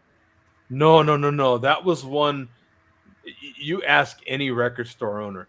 91, 93. I remember. That box set was in such demand. They were getting pounded. They were dying for that box set to hit so they could get the pressure off them. In my defense, where are they at now? They're forgettable 10 years after that record. I know Sade. Yeah. No. Oh, you're underestimating that by a long shot. Like, am I? Hell yeah. That box set was in such demand. That's why they're doing a repress of it. SWV came along later, and the Rainfall Girls, they came around later. Like, there's so many groups that came along later that just blew them out of the water. You're making it funny, and you're not really that funny. I'm serious, dude. Yeah, but you don't realize, like, yeah, you have no idea, Coach. When you go on, like, say you go on the internet, there's so many. That's like saying the Grateful Dead sucks, bro. I'm Dude. not the biggest Grateful Dead fan. Dude, you got to be kidding me. Look up. It's the same with Beatles. Like, how far away are we from Elvis? Elvis has stuff out right now, and it is in such demand. Elvis's Christmas albums, for Christ's sake, are some of the best you can buy. So do you Sade sold out Jodeci? And if you say that, you're totally wrong. Jodeci flat out killed Sade. Promise you. Look it up. You got to be making it funny, bro. Well, Are you kidding me? Maybe back Jodeci? then. Maybe back then. Casey and JoJo? Yeah, back then. Maybe not now, but in their heyday, Sade wasn't shit to Casey and JoJo and Jodeci. Joe, you got to know that. Jodeci was like, that was the end. That was the end all. You guys are being funny. You guys are being funny. There's no way you think Sade is bigger than Jodeci or Casey and JoJo. Choose one. They both outsold Sade. I promise you. Right now, you sound like this guy. You're drinking too much malt liquor. Right now, you sound like this guy. He's drinking that Genesee. Well, that's exactly how much sense that makes to me. I'm like, don't talk to me. Wait a minute. Before we get out of here ourselves, we've got a long one from Rainer. I guess I'm out of here, folks. Just can't handle this excitement anymore. Cheers, you share a beer. C's, right? You know, yeah. Folks, enjoy your Labor Day weekend, Joe D and panel. Did I just say that, folks? Yes, he did. Too late to retract. Prost, Rainer. Yeah, Prost, man. Exactly. Yeah, that is. Oh, what is this from Hans? Call me, Coach. I thought I called you a lot. Oh, there's Hans. See, that's fake Hans. That has to be fake Hans. I mean, no, I think it's real Hans. I think that's real Hans. That looks like. I don't know if you look at some of the other.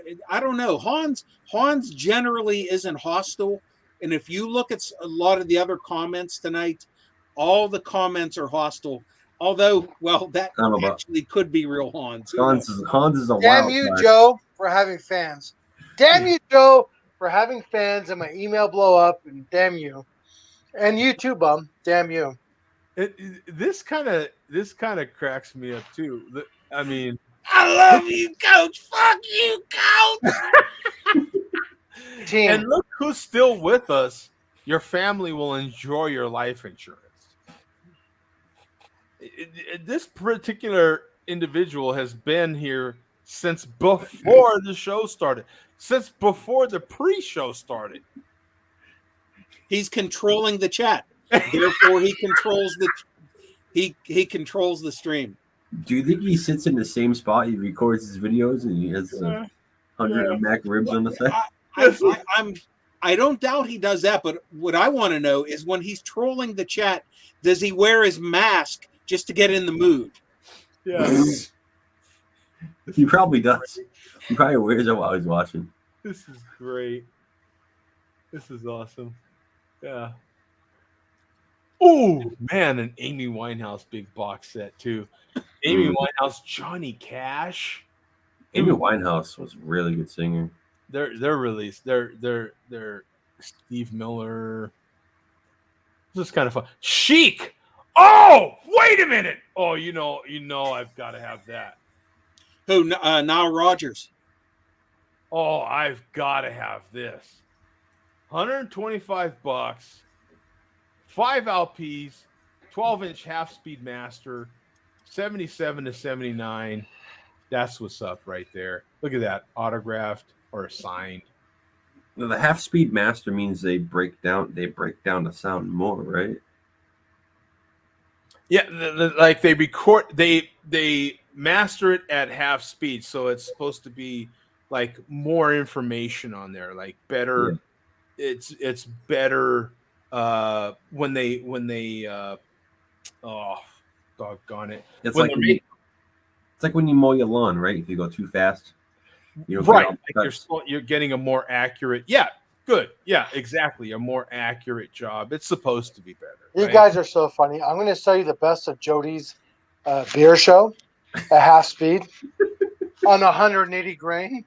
Yeah, and I promise. There you go. That's I promise you. That's you guys kill me.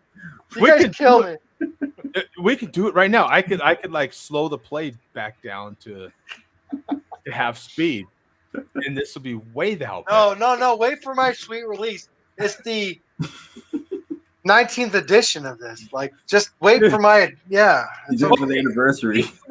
Speaking of, now, if you guys are still here with us, if you've stuck it out all 3 hours and 10 minutes of this show.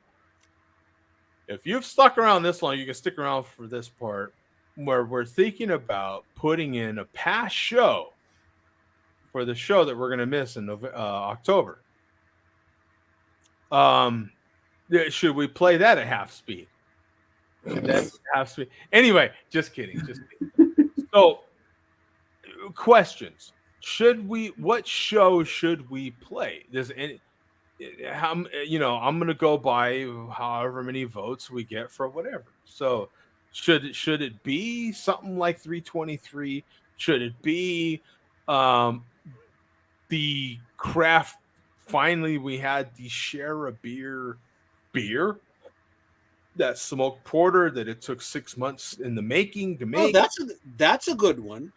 I didn't think about that one. That's a good one. Mm-hmm. I mean, what show should we put up? Whatever show it is, it'll be kind of fun because if we're going back, and it doesn't take too much farther back, where we didn't have a chat.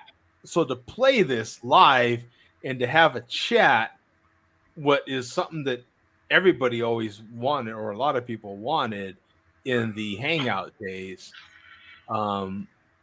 Google Plus days, and all that, to have an actual live chat play now would be kind of cool.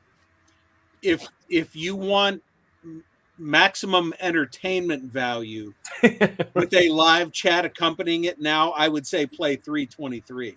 Yeah, 323. Just for nostalgia, the Smoked Porter show. But I don't know how entertaining that would be to. It won't fit in your time frame, right? Or yeah, I do. That is another issue. Is I am limited by time and size as far as StreamYard is concerned, as far as playback and all that. I did look at uploading to YouTube directly. I suppose that's something I could do. Where I think, and as a matter of fact, I think no matter what I do, it will only play on YouTube. So Facebook will be left out on this replay of previous show. Can you set a previous show as a premiere? Premiere, like what? You know how say a YouTuber, you can set, you ever had a YouTuber on something set a premiere and it'll premiere at this time, with the countdown. Yeah. For instance, how can I say this? Say you go on your feed, it'll be it'll have a red marker on the top left, like a live sign, but it'll say premiere. It'll say it'll premiere at this time. What they say I can do, and this is all what StreamYard has built in. So when I set up a show like this where I have pre-recorded video, I can put up a particular thumbnail, and then they're going to, according to what date I put in there, they're going to put that thumbnail with a thumbnail preview of the show, so you can schedule, when that show starts according to that thumbnail preview, if you kind of understand what I'm saying. Yeah. So the show will be ready to watch at its regular time on Saturday, 7 p.m. Eastern. So I can make this thumbnail preview of the show, maybe let's say that Tuesday ahead, and then you can go on that and click it and do your you set the alarm or set the bell so it gives you an indication of when the show's going to start, sort of thing. It kind of sounds like a premiere, to be honest. Okay, right. Yeah, we're talking about the same thing. Yeah, it sounds exactly the same. Have you ever thought about like maybe chopping shows up and mashing them together, or is that not an option? We've done that before, and it's not a we. Actually, it was Bum. He kind of. Well, that was that one time anniversary. Yeah. Bum put together. Well, like so, your introduction is this, and then you like go to your best ofs, and I don't know. That's a great idea. I've been thinking about that as well, like having. Yeah, that would be great too. Does the technology allow that to new intros to old segments? Yeah, back and forth and back and forth. Yeah, that would be kind of cool. Yeah, it'd be hilarious to do like a video of people cussing you out the whole time. Yeah, or just I thought like that, or different characters of the show, like one intro, like maybe even 20-second intro, where you have just maybe Bum introducing malt liquors, or one where Tom is coming in and doing something kind of funny, or myself doing my laughing, or Mark doing whatever. Joe, I've gotten easily 250 emails saying, Joe never answered me. I'm talking to you. I love the hi. You know how many people love that? And you have so many followers over that. I'm serious. Like, people just love that. And like, yeah. Do you know how many people email me saying I drink a beer next to him while he's doing it? They don't even know you. And they're just like, let me review this beer while Joe's reviewing the beer. Like, you have so many options out there, but they just people email you about it. Oh yeah, well, yeah. I've gotten so much fan mail, Tom, off Joe D. It's incredible. I know Bum has, Mark has. You have to have people email. Oh, your email might not be linked up with this, but I don't link my email. I know Coach has gotten a ton of phone calls. Yes, thank you. Thank you, Hans. Is his name Hans? Yeah. Hans? Or is that Hose? Wait, Coach is a fake prick? Yes, I am. Too. I need to come out now, gentlemen. I am a fake prick. So no, is that the real Hans? No way. Coach like cheating on his girl. Talk shit about Joe D. About Joe D and me in public. What a effing joke. Yes, Joe. I went into my town and I said, Joe D's a fake ass. I'm a fake ass. I hate my girlfriend. I hate my life. Like, who's Joe? He goes to Coach is scumbag. Yeah. Hans gets how many lies can Coach count? Hans is a wild card, so you never know. Yeah, I still can't tell if that's fake Hans or real Hans. The other fake accounts that we've had tonight, you can immediately tell. Tom, I'll mark you, but yeah. Dude, Hans I Hans swear, just loves me. I was watching a certain show, and Hans, when he heard like a bloop, and then Hans was like, "Yeah, I'm in the bathroom taking a shit." Oh, yeah, that's the real Hans. Yeah, that is not a fake. Yeah, I made the mistake of giving Hans my phone number, and now this is the repercussions of it. So let's move on. Sorry. Anyway, it's real Hans. I believe it's the real Hans. Yeah, it's real Hans. He's all sauced up. Well, we're out of here, guys. Thank you for another great show. Thanks to Bum for jumping in again. Love the shirt. Love the shirt, man. That is actually a very cool shirt, man. Thank you. I'll probably be wearing it all October, every show. Okay, that is great, man. This is for the J Vega Challenge. Just got to mention it.